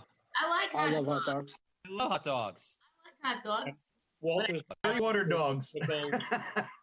Walter's. But you do have some great trucks in Westchester County. I was looking through some the other day, so it's not. I didn't just see hot dogs. I saw some hot dogs out there. Yeah. So basically, you guys are like a Grubhub and an Uber for food trucks. Right. That kind of I mean, the Grubhub Uber game, the delivery is so expensive, and we like to think about it like we manage a lot of neighborhoods, and instead of sending 50 delivery vehicles into a neighborhood that's costly, creates traffic, creates pollution, we send one truck in, and everybody walks to the truck and then walk truck, right? So that's really like we're like sending the kitchen right into the neighborhood, so people don't have to have the kitchens driven, the food driven into their house. So that's what we really like, that efficiency. Also, the other thing I was thinking is for like we've got in a traditional year a very active adult softball program over on our 202 field. So we would hypothetically be able to partner with you to put a truck in conjunction with use of the field, so they have a food option there, which they currently don't have. Sure. I mean, absolutely. I mean, what we just the thing that we have to keep in mind is we're fighting off trucks saying, no, I want to go every Tuesday. I want to go every Wednesday. When trucks do well, then I'm calling them saying, please go on Tuesday. So we want to find the locations that are, easily accessible, have a consumer base. Trucks are really going to be interested in. Tell me about your reception from the restaurant community. I was just going to ask the same question. Thank you. Could you say that one more time? How do you coexist with restaurants? Coexist with them. I look at any culinary landscape in any community as a mixture of delivery and carts and trucks and ghost kitchens. Typically when someone's going out to a food truck, they're going to grab some food and run home. And so we don't have a lot of overlap. I mean, granted, this is the COVID era and everybody's just grabbing takeout, but I've been doing this 10 years and you don't see a lot of, honestly, trucks don't like to go where restaurants are. They have a hard time competing with them, right? I mean, they've got air conditioning and alcohol and seats and tables. So trucks like to go places that are a little less accessible. Now, the locations that you're going to pick, I'm not sure exactly how close they are to restaurants. They can't. But the code does not allow you to food truck to be near a restaurant. Okay.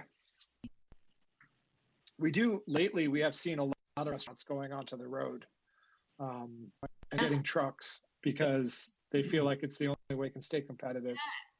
Yep. And it's done well. So, Matt, if the board wanted to proceed, how would you recommend we do that? Is there like a pilot program we could potentially look at? Is there a Yeah, I mean, typically when we partner with cities, we start with a pilot program. There's a lot of learning that goes on, right? Like we're gonna talk about spots. We're gonna figure, is this the right spot? Is that the right spot?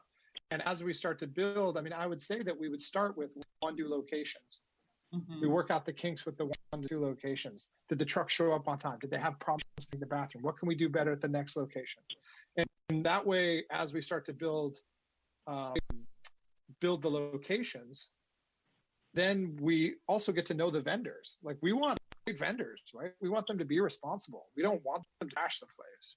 And that helps us, like when we're starting, it really helps us work out the kinks as we grow it. So if we start, we started and as it gets into next spring, it really starts to grow and we can add locations then too. So we can choose a vendor that will enhance the trucks we have here currently, correct? Yeah, absolutely. I mean, we're gonna, I always come out and I'm gonna do the site inspections and, but we want to talk to vendors. We want them to be excited about the program, and we want them to be excited about serving the community. And some are and some aren't. So it's up to us to make sure that the program is great. Okay, sounds great. Any questions from the board? I know that this is only for the lunch or whole day, I'm sorry. I think Councilman Diana was speaking. What was that, Councilman? Is there a cost to the town for this? and a cost to the food truck, or is it a percentage that's put on to the there's no cost to town, but we will be charging the food trucks and doing a revenue share with the town. Okay. For the lunchtime or the whole day? The times are going to be determined by the city, and we'll give our opinion as well. But in the end, the regional government comes up with the best times that are suited for each location. We would dictate the parameters. One of the things I can tell you, my Parks and Rec superintendent's texting up a storm right now. Just very excited about the prospect of bringing some trucks to areas that lack some type of food service right now that we see. Yeah. Like Downing Park or Sparkle Lake or so on and so forth. So I think there could be some very interesting prospects here. And I just wanted to see Councilman Lackman come from the food business. I just didn't know if you had any questions for him. Yeah. So you mentioned the revenue sharing with the town based on the sales for the day. I assume then that there's no additional charge for the spot, but they would still go through our permitting process. Right. So we can do charge locations any way we want. So, for example, the County of Los Angeles does a $40 spot fee, and then we do a percentage. So it's like 40 plus 6%. Montreal just does a flat fee. Wilmington just does a flat fee. So I like the percentage, like a lower booking fee and a percentage, because when they have a great day, it gives a little bit more the value of the location, because something that they can give back to the city a little bit more for. And then also food trucks can be a little cash poor sometimes. So like charging them $80 a day and then they're booking out 2 months in advance, that's a lot of money. So as opposed to charging them $10 or $15, it's a lot easier. But the system can do it anyway. We can actually charge them. They can book a location and then they get charged the day before. I mean, you know what? The revenue sharing is probably a great plan, because especially as it gets started, you want them to be able to gain some traction. You don't want to beat them over the head of that spot. Absolutely. Coming up. Oh, no, that's a great thing. And we want to show value too, right? I mean, we want to show them, hey, this is a great program to be a part of. We want them to have to shell out, $80. Right. Currently the town, it costs generally $100 a year. Okay. So we don't, obviously we know they're in business to make money, and we don't want all of their money. Yeah, of course. I agree.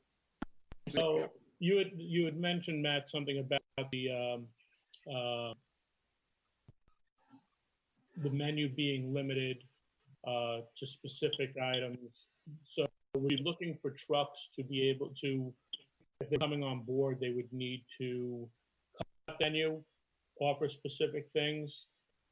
I mean, the one thing that, if we're not close to any restaurants or you're not concerned about cuisines, I mean, the thing that I think makes the program great is when somebody could come on a Monday and a Wednesday and not have to deal with burgers, right? Yeah. So, I want them to be able to express the best menu for them, but I also want to make sure that menu comes in, creating continued variations of cuisines, because that's what people are excited just to pop in, and so that's the thing that I was talking about. I want to make sure that if it's Monday through Friday, that you're not seeing 3 pizza trucks and two hamburger trucks. That's great. Thank you. Okay. And let's see. So, that's probably all of my questions to start. I'd definitely love to talk to you offline about this, just because. Sure. 36 years in Westchester food service, so definitely have some contacts. And I do have one question. Do you have any Geller relatives in New York? I probably do, but most of my Geller relatives are hail from Ontario, Canada. Okay. You look. Unfortunately, he was killed a few years back in a car accident. But a friend of mine, Bill Geller, you look like you could be his son. Okay. So, all right, great. Yeah, I'd like to talk to you offline. Supervisor Supervisor, you could send me his contact information. I'll connect you with Matt and Appreciate that conversation. But I think it's an exciting prospect, and I just wanted to. We've been excited to bring Matt to the board. We've been trying to get him to the board for 6 weeks now, but with everything going on, unfortunately, we weren't able to until now. But we're very excited to have him, and I think it's an exciting prospect. So we'll see at the appropriate time about moving forward. Thanks, Scott. What's your website? It's just called Best Food Trucks. Okay. Bestfoodtrucks.com, right? Bestfoodtrucks.com. Yep. Oh, thank you. Matt, thanks Okay. so much. We really appreciate it. Thank you. Bye. See you soon. Bye. Thanks, Matt. Thank you. And I forgot to mention, and I forgot to ask him, but we talked about it. But if we ever wanted to do like a food truck festival, I like that. boom, he could do it. And it's the same process. So if we wanted to say like July 15th is food truck day in Yorktown, we can work with him and give him the location. And That was my idea. I wanted to do that so Yeah. badly when I was clerk. Oh my God. it would be awesome. Great idea. Yeah. And so he would just take care of all of it for us. And by working with him, we can develop this, whole niche, which I think would be very, very cool for our community. Yeah. All right. We're going to go to Mr. Can I ask, one question? Is this, like weekly or daily or, monthly or what kind of arrangement you want to have it, this food truck, show up every day like that you have some place to truck there, like, or every week or, weekend? Yeah, the beauty is the flexibility of the program. Yeah. And so we would dictate times and locations and days. We can do everything. If we wanted to do 7 days a week, we could. If we wanted to do twice a week, we could. If we wanted to, and again, Jim Moderano, our Parks and Rec superintendent, was texting me up a storm. And there's my friend Olivia over there. She heard you talking and she jumped up. I am the dog whisperer, so that happens. But I'm sorry, Councilman Patel. But yeah, so we could work with him directly. And again, I was saying our park superintendent saw a lot of value in this for enhancing the opportunities that we offer, in conjunction with our rec programs and our sports programs. So, we can do all that, which would, only enhance the Yorktown experience. I'm so glad you said that because we're not trying to displace restaurants or anything. Absolutely not. Absolutely not. Add to the community. Absolutely not. Yeah. Great. So we're going to go over to our friend John McMullen, the poet laureate. John, how you doing? All right. Yourself, Supervisor? Doing fantastic. Thank you. Thanks for joining us. Appreciate you being here as always. People talked earlier about wanting to have end then on a happy note. So hopefully it'll be different from last week when I said I'd be dead then.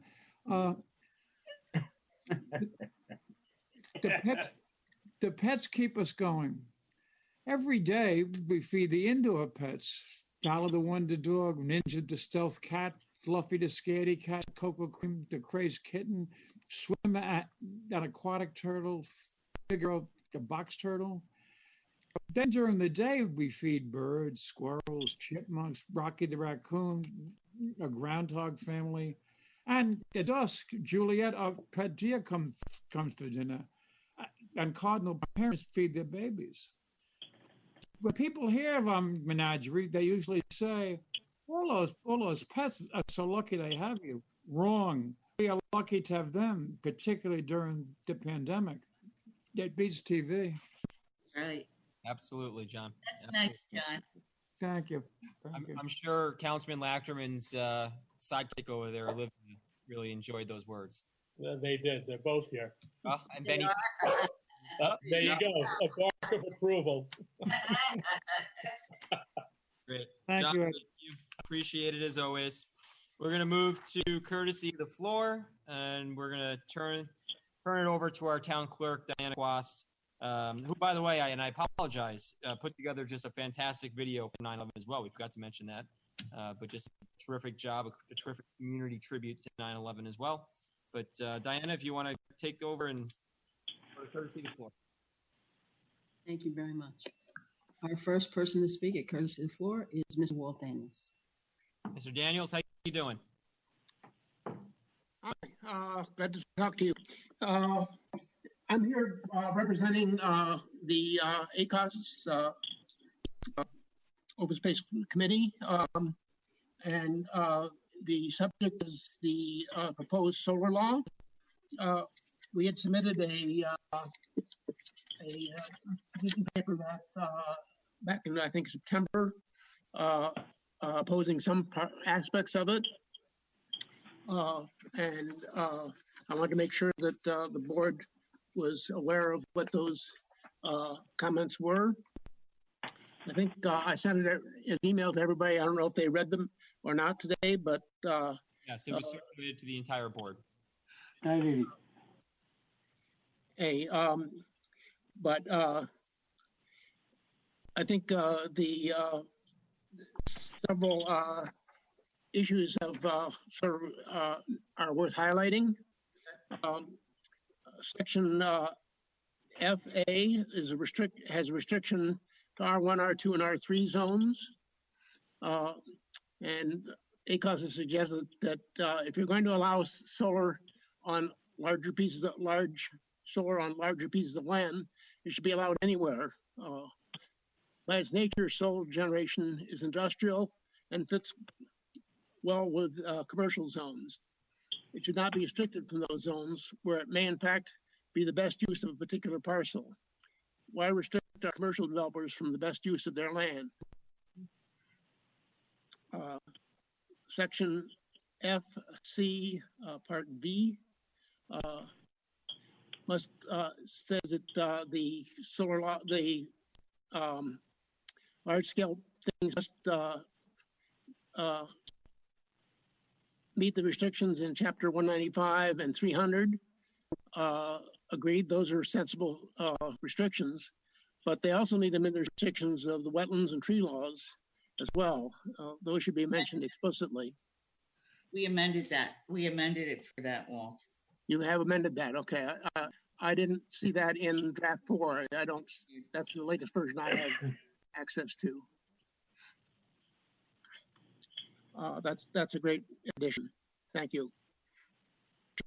And section G, C.4 on revegetation. We think that the site should be restored to something approximating its original state. In other words, if it was treed before development, it should be restored to trees, not grass. The original premise of putting solar on a treed parcel is that the electricity generated exceeds the CO2 removal function of the trees. But it takes time for this to be true and is not active. If not active long enough, it is a poor trade-off. So then when it's replaced by grass at the end of a life, it is much less effective as if there were trees. So it should, the restriction there is what gets planted on revegetation should be resolve that which the parcel originally had, not destroyed to some much poorer environmentally state. Thank you. Thank you, Mr. Daniels. We appreciate your comments. Continue with courtesy of the floor. Mr. Kevin Byrne. How are you?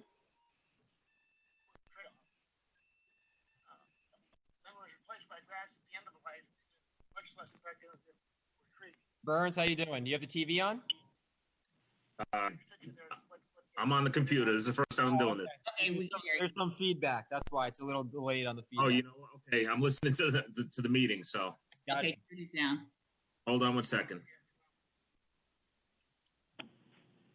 Okay, I'm back. Better. How's everybody doing? My name's Kevin Burns, and I'm a 19-year resident of Yorktown, live on Dunwoody Court. Most of you know I'm a retired NYPD sergeant, and I just want to start by saying, Councilman Diana, I really appreciate you mentioning that the two officers who were shot out in California. I really appreciate you remembering them, and I join you in praying for their recovery. Thank you, Ken. I wanted to say a few words about the 9/11 ceremonies that we just had in Yorktown. I've been coming to the town's 9/11 ceremonies at the memorial near the library with Boy Scout Troop and Supervisor, you were right, it's Troop 174. for a number of years now, and I was glad to see that the event was held live again this year. There was some talk that it was going to be just a virtual event. I'm very glad that the board decided to make it a live event. Not only is it important for the families of the 5 victims from Yorktown, but for the residents and for my scouts who were born the oldest scout in our troop was born 2 years after 9/11 even occurred. I think Tommy mentioned something about that. Most of these kids, every kid in high school right now was born well after 9/11 even occurred. Just as a point of reference, I was born 2 years after President Kennedy was shot. And I remember living through it, hearing what my mother said. I remember exactly where I was and exactly how it happened. But it didn't affect me directly. So I understand how the kids today see it. And I think it's real important that we as a town continue to have these ceremonies live so that they can remember it. Absolutely. Yeah. And I was especially proud of our town to put together the Beams of Light ceremony so quickly when there was talk that New York City would not be doing it. It turns out they backed off and they did do it. But I thought it was a fantastic ceremony. As I said, I'm retired NYPD. I was happy that the NYPD ceremonial unit was able to come up and be a part of the memorial. It was a beautiful ceremony honoring Detective Houlihan and his family. And I also agree with Chief Noble's statement that something should be named for Detective Houlihan in Yorktown. Also, I wanted to thank Andrew and Kathy Moser, who I know personally, and I think they did a phenomenal job on Beams of Light. As a Ground Zero first responder myself and the son of an FNY battalion chief who died of 9/11 illness, I think the town should consider making this an annual event. And I just wanted to say thank you to Matt, Ed, everybody who put the time in to do that.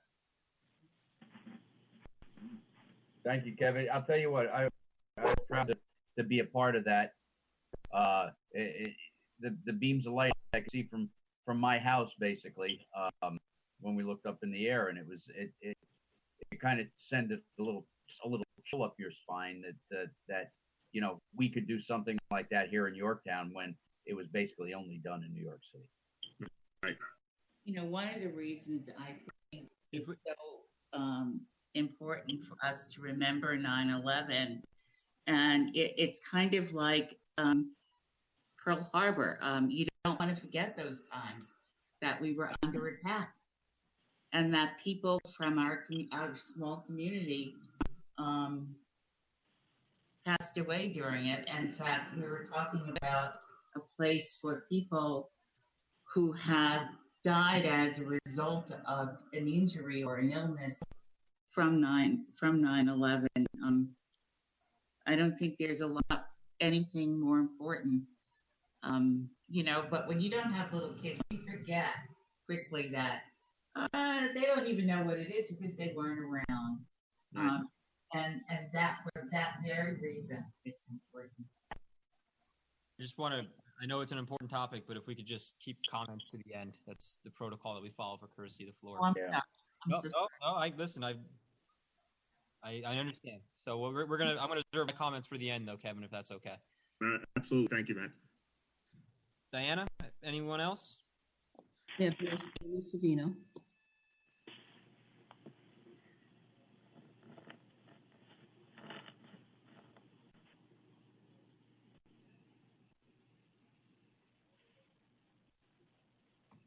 Amy?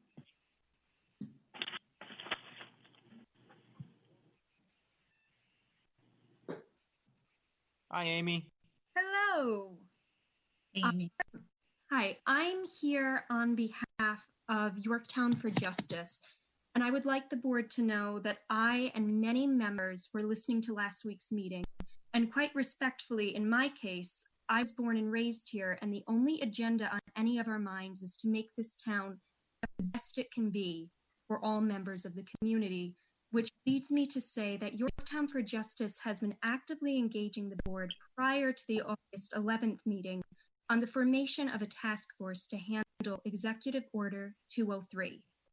Based off of last week's meeting, we were hoping there would be some traction in the formation of this task force. Yorktown for Justice is here to help in the assembly of this board, and we were hoping that we can begin working together as soon as possible. So to that I ask, when will the first stakeholder meeting take place?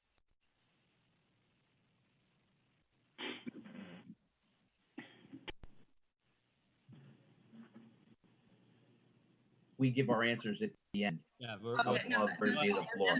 Just leaving the question open. Any other comments? That's all I have for now. Okay. Great, thank you. Diana, you're on mute. Last one is Ms. Susan Searle.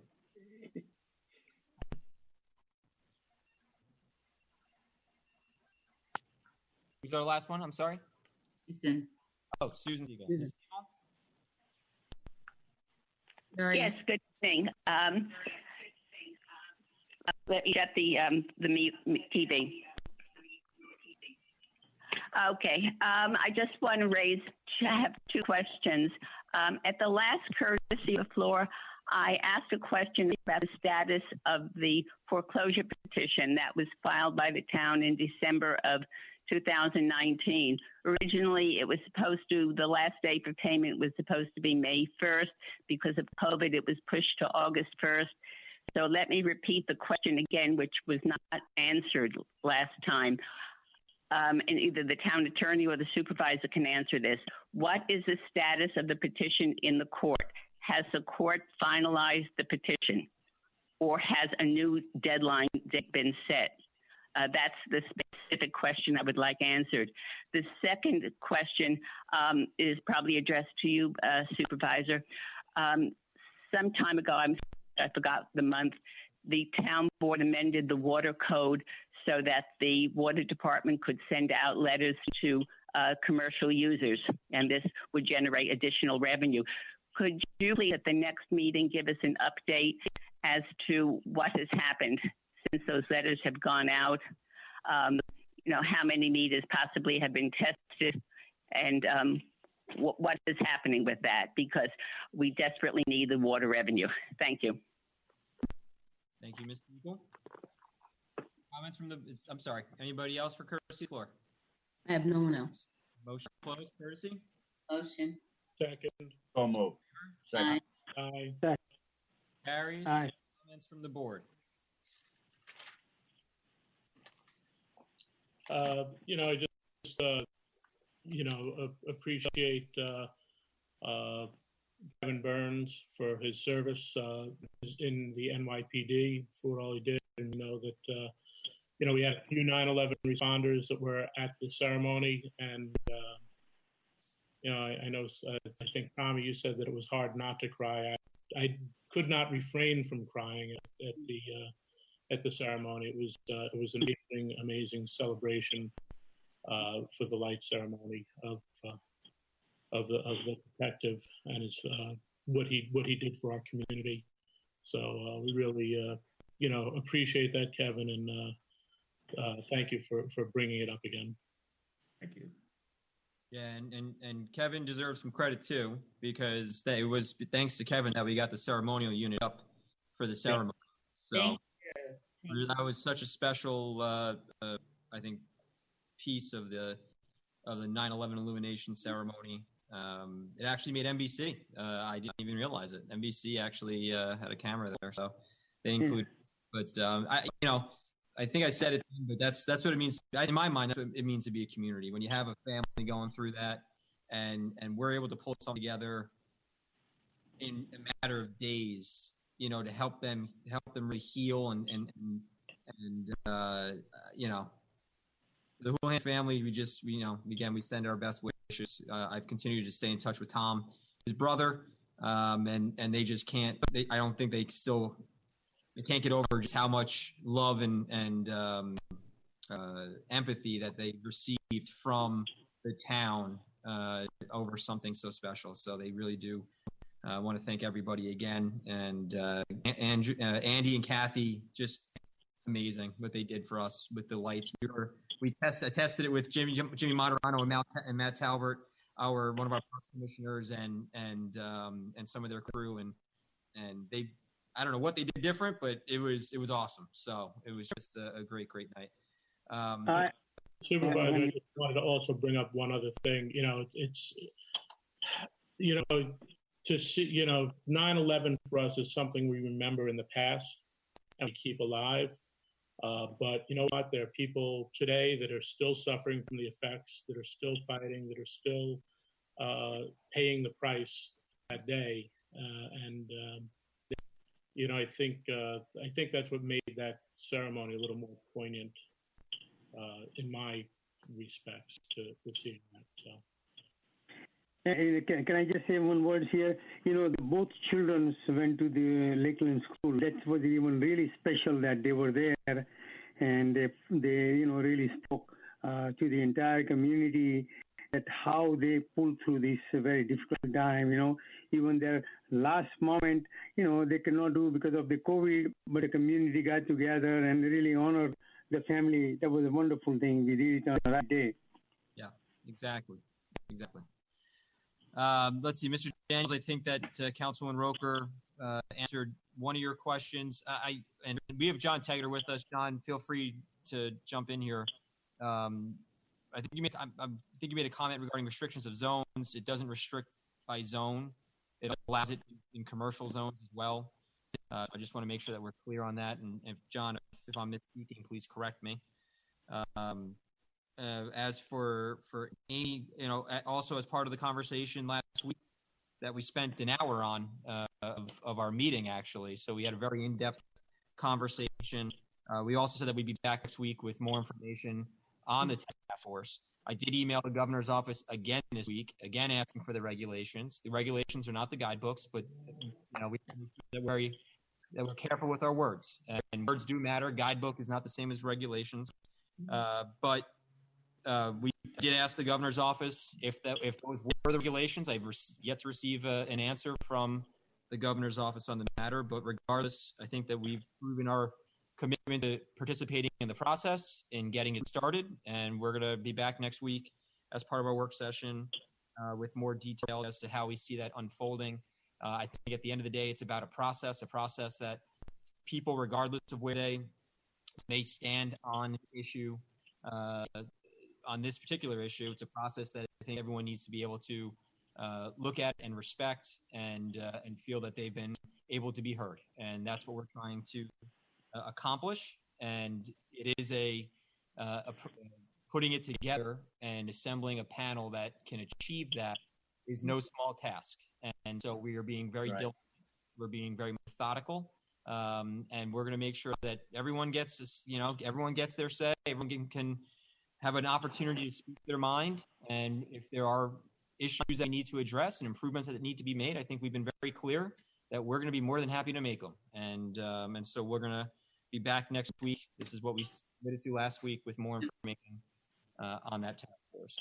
And then, I'm sorry? I thought you were finished. I'm going to be quiet. Go ahead. I wanted to say thank you for stepping forward and saying there is no agenda.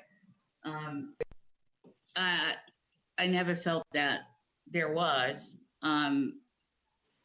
But, you know, again, I think everything we've talked about tonight has highlighted this community. This is a caring community. And I think that people on all sides of this issue, what they're basically saying is that we want to be fair. And if we can't be fair, then we shouldn't do something at all. Right. I think that's a great statement. Adam, Mr. Rodriguez, can you answer Ms. Siegel's question regarding the specific, I think it's a specific foreclosure petition? Are the courts hearing those at this point? Can you provide us with information if possible? Sure. So in terms of the status, to answer the question, the court hasn't ruled on any of the petitions or the individual properties at issue. The redemption date was May 1st. It was extended by executive order to August 1st. No court has ruled on how the redemption date has been affected by COVID otherwise, and I'd rather not discuss that publicly because it may be very well subject to a legal dispute that the town is involved in the future. But, you know, as I stated at the last meeting, we're working diligently to prosecute the town's interest in these matters and have had quite a bit of success, and I certainly am comfortable and confident that we'll have continued success in the coming, weeks and months. Thank you. And then also, as for the water code, the enhancement that we did, 30-year fix to the water code regarding commercial water meters. I previously reported to the town that those notices were sent out. They were received. We are moving forward in that process. I did receive a report this week from our water superintendent that we have received hardship letters in response to some of those notices. So we're going to be addressing those appropriately at the appropriate time. But that whole process is moving forward. I don't have specific statistics in front of me to share at this point, but I'm happy to get that report from our water department. But I can tell you that they are utilizing the enhancement to the code that we provided regarding the commercial water meters. Any other comments from the board? I'm glad you said that in terms of hardships. I think we can expect that from any companies today. And, we'll deal with it one by one, but you know what? It's something I think we all expect. Especially in the world of COVID. There's without a doubt. Yeah. A lot of businesses and individuals who are struggling, and we recognize that. I think the board's proven our willingness to work with individuals facing financial hardship, and we're going to continue doing so. Yeah. No other comments from the board? Then we can move on with resolution. Again, just quickly, Mr. Taggart, did you want to chime in on that one issue regarding the solar law for Mr. Daniels? Well, I can echo what you said about that it's allowed in all zones. Originally, it was much more restricted in commercial zones than it was. It is allowed in zones now. The only thing you can't do is take a vacant commercial piece of property and turn it into a solar farm, but you can do it on all other developed properties, and you can do large-scale solar arrays. So therefore, you can see a parking lot can be covered with these solar canopies, so on and so forth. So that's correct there. As far as the revegetation, that section, I think, does say that it is to be revegetated to what the planning board desires or chooses, but it does say that you can do forest and that it should use native species. Obviously, I don't think you can reforest it to the exact condition that it was at the time if we have some of these sites that are going to be used for solar arrays that are on forested lands. But certainly the restoration is in the law. I just want to be clear on that. And I think that's the two things I have. Great. I think you need an updated draft. Just the one that's on, best one that's on Dennis' site. So that needs updating then. I'm actually using the latest one on Diana's site, which is the latest version. John, can I ask you a question? Mm-hmm. John, yes. Each parcel will be looked individually, in terms of trees and slope and, the location and all that, right? By each individual comes in front of the town board and the planning board, they will look at anything objectionable and they will work out together, right? Yes, that's exactly the way it will work. And, all of the environmental laws that we have will be, they are in full force and effect on any of these properties, as they are for any other action on any property. The wetland law, the tree law, all of those are in full force and effect. And you don't need to refer to them, although sections probably do. I don't recall exactly, but yeah, you changed it and you did refer to it because So. Yeah, because this should be the headline that we are going to this is not just any anybody can do whatever they want. We going through the same process as developing the land. That's correct. Okay. That's exactly right, Fishman. Right, Councilman Patel. That's exactly right. Yeah. All right. Thank so if there's no other courtesy of the floor comments, then we're going to move on to resolution. We've got 3 resolutions regarding personnel.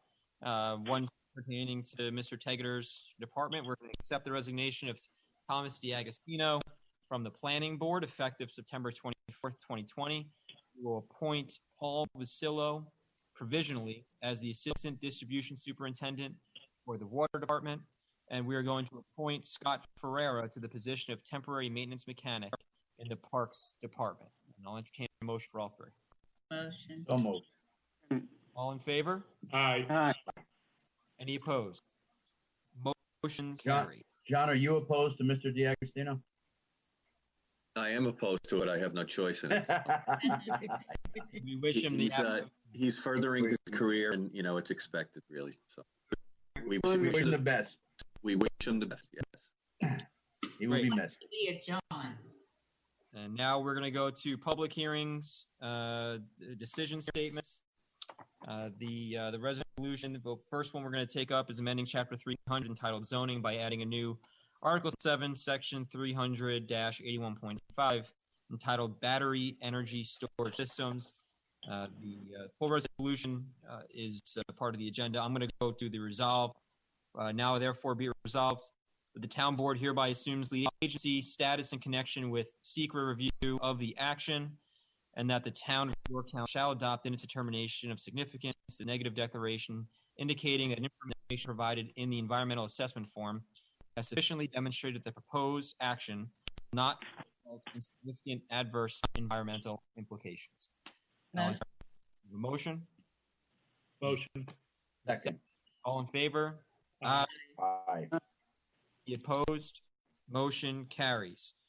We will now move to the next item, which is adopting local law number 10 of 2020, amending Chapter 300 entitled Zoning by adding a new Article 7, Section 300-81.5 entitled Battery Energy Storage Systems. Again, the text is included on the agenda. I also want to point out and thank the town clerk for including all the agencies that this was referred to. And now, therefore, be it resolved, hereby resolved that the proposed local law shall be adopted by roll call vote for the town board of the town of Yorktown. And I'm going to have our town clerk, Diana Quast, call the roll.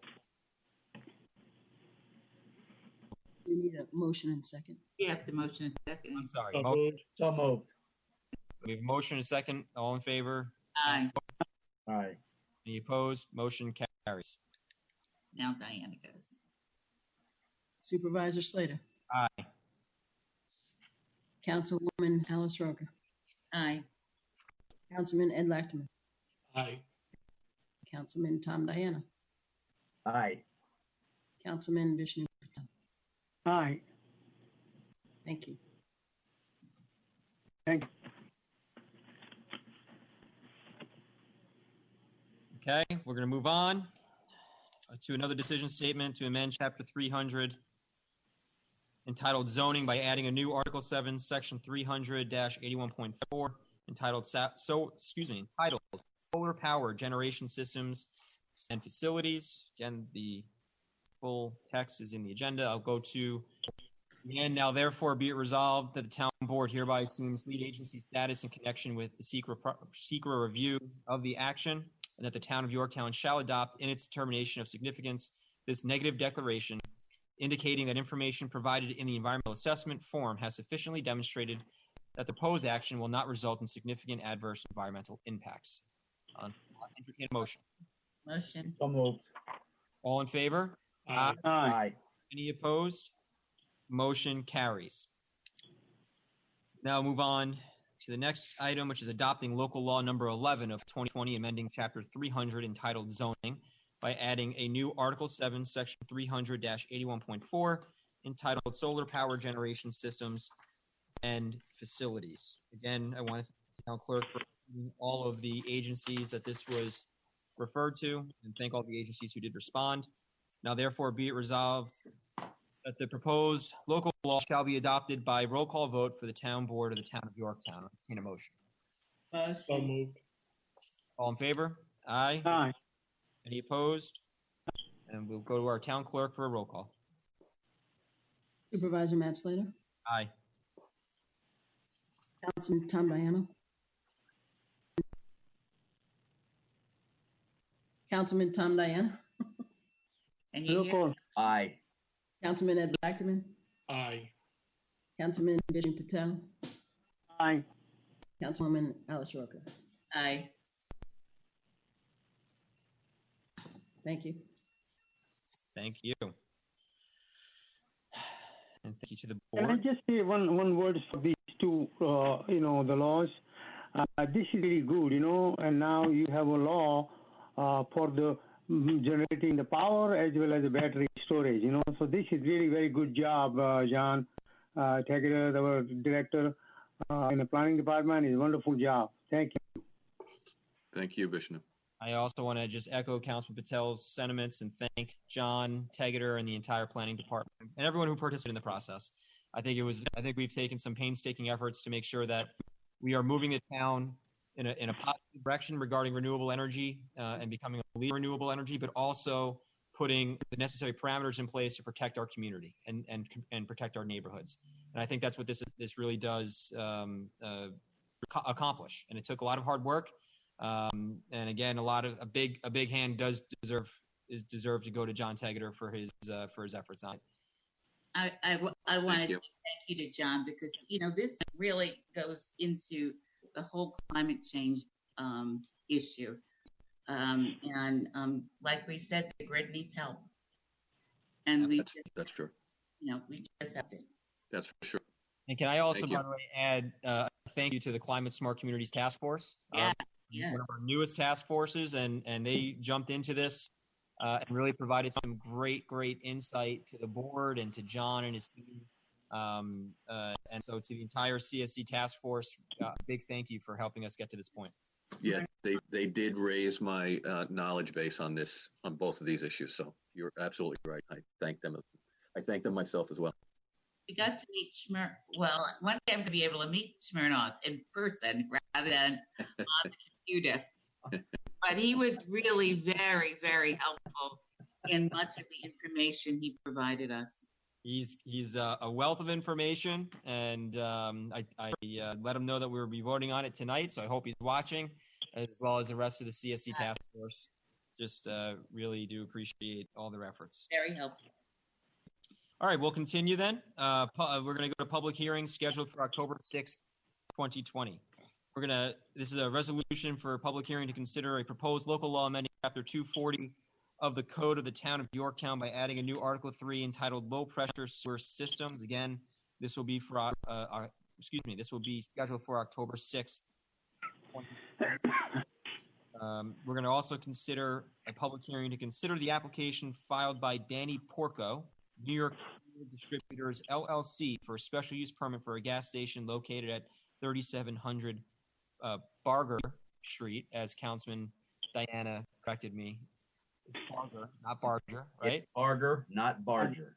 Barger Street. Barger Street. Barger. Scheduled for October. No. This will be no, Vishnu. Barger. This is really a continuation of the hearing. It is yes. And an argument. An argument on how to say one of the oldest roads. How do you say it? Barger. Barger. Burger is it's Barger. Barger. It's Barger Street. Oh man, I feel like we're about to go viral over this one. Yeah. Entertain a motion for both resolutions for the public hearings on October 6th. So moved. Second. All in favor? Aye. Any Aye. opposed? Motions carry. I see this on YouTube tomorrow. It's going to be flying. Barger, burger. Kind of like boxes and everyone's trying to say burger and it's not coming out right. Yeah. I can all have right. a Casello routine here. Oh my God. I haven't sit this long. All right, we're gonna finish up with the remaining resolutions, and if there's any discussion that's needed, please let me know. Authorize the supervisor to sign a contract with ESI Employee Assistance Group for an employee assistance program. Authorize the library director to sign an agreement with Automated Control Logic for on-call monitoring of the library's mission-critical equipment in an amount not to exceed $4,000. Authorize the supervisor to execute a release with Progressive Max Insurance in connection with damages sustained to a town fire hydrant in the amount of $3,760.66. Authorize the comptroller to pay out the cash value of unused time as of retirement date, and this is for Kim Anglis Gage. Hope she's enjoying her retirement. Yeah. Authorize the comptroller to process the following budget transfer for the water department. We're going to continue on here. Authorize the comptroller to process the following tax certiorari proceedings affecting tax parcel 15.16, block 1, lot 25 of 1870 East Main Street. Authorize the comptroller to release escrow deposit for street opening permit number 018-006 in the amount of $1,000 for work done at 3211 Lakeshore Drive. Authorize the comptroller to release escrow deposit for driveway permit number DR1233 in the amount of $500 for work done at 2346 Hawthorne Drive. Authorize the town supervisor to renew a professional service agreement with Fred Cook Inc. In the amount not to exceed $25,000. Worded a bit bizarrely, for a townwide program to perform TV inspections of sewer pipelines. And we're also going to authorize the town clerk to refer out a proposed, oh, I'm sorry, is that the same 8, 9? It's Yeah. the same one. Authorize the town clerk to refer out a proposed local law amending chapter 300-75A of the Code of the Town of Yorktown entitled Zoning. And authorize the town clerk to refer out a proposed local law amending chapter 300 of the Code of the Town of Yorktown entitled Zoning by adding a new Article 11 entitled Plan Design District Overlay Zones.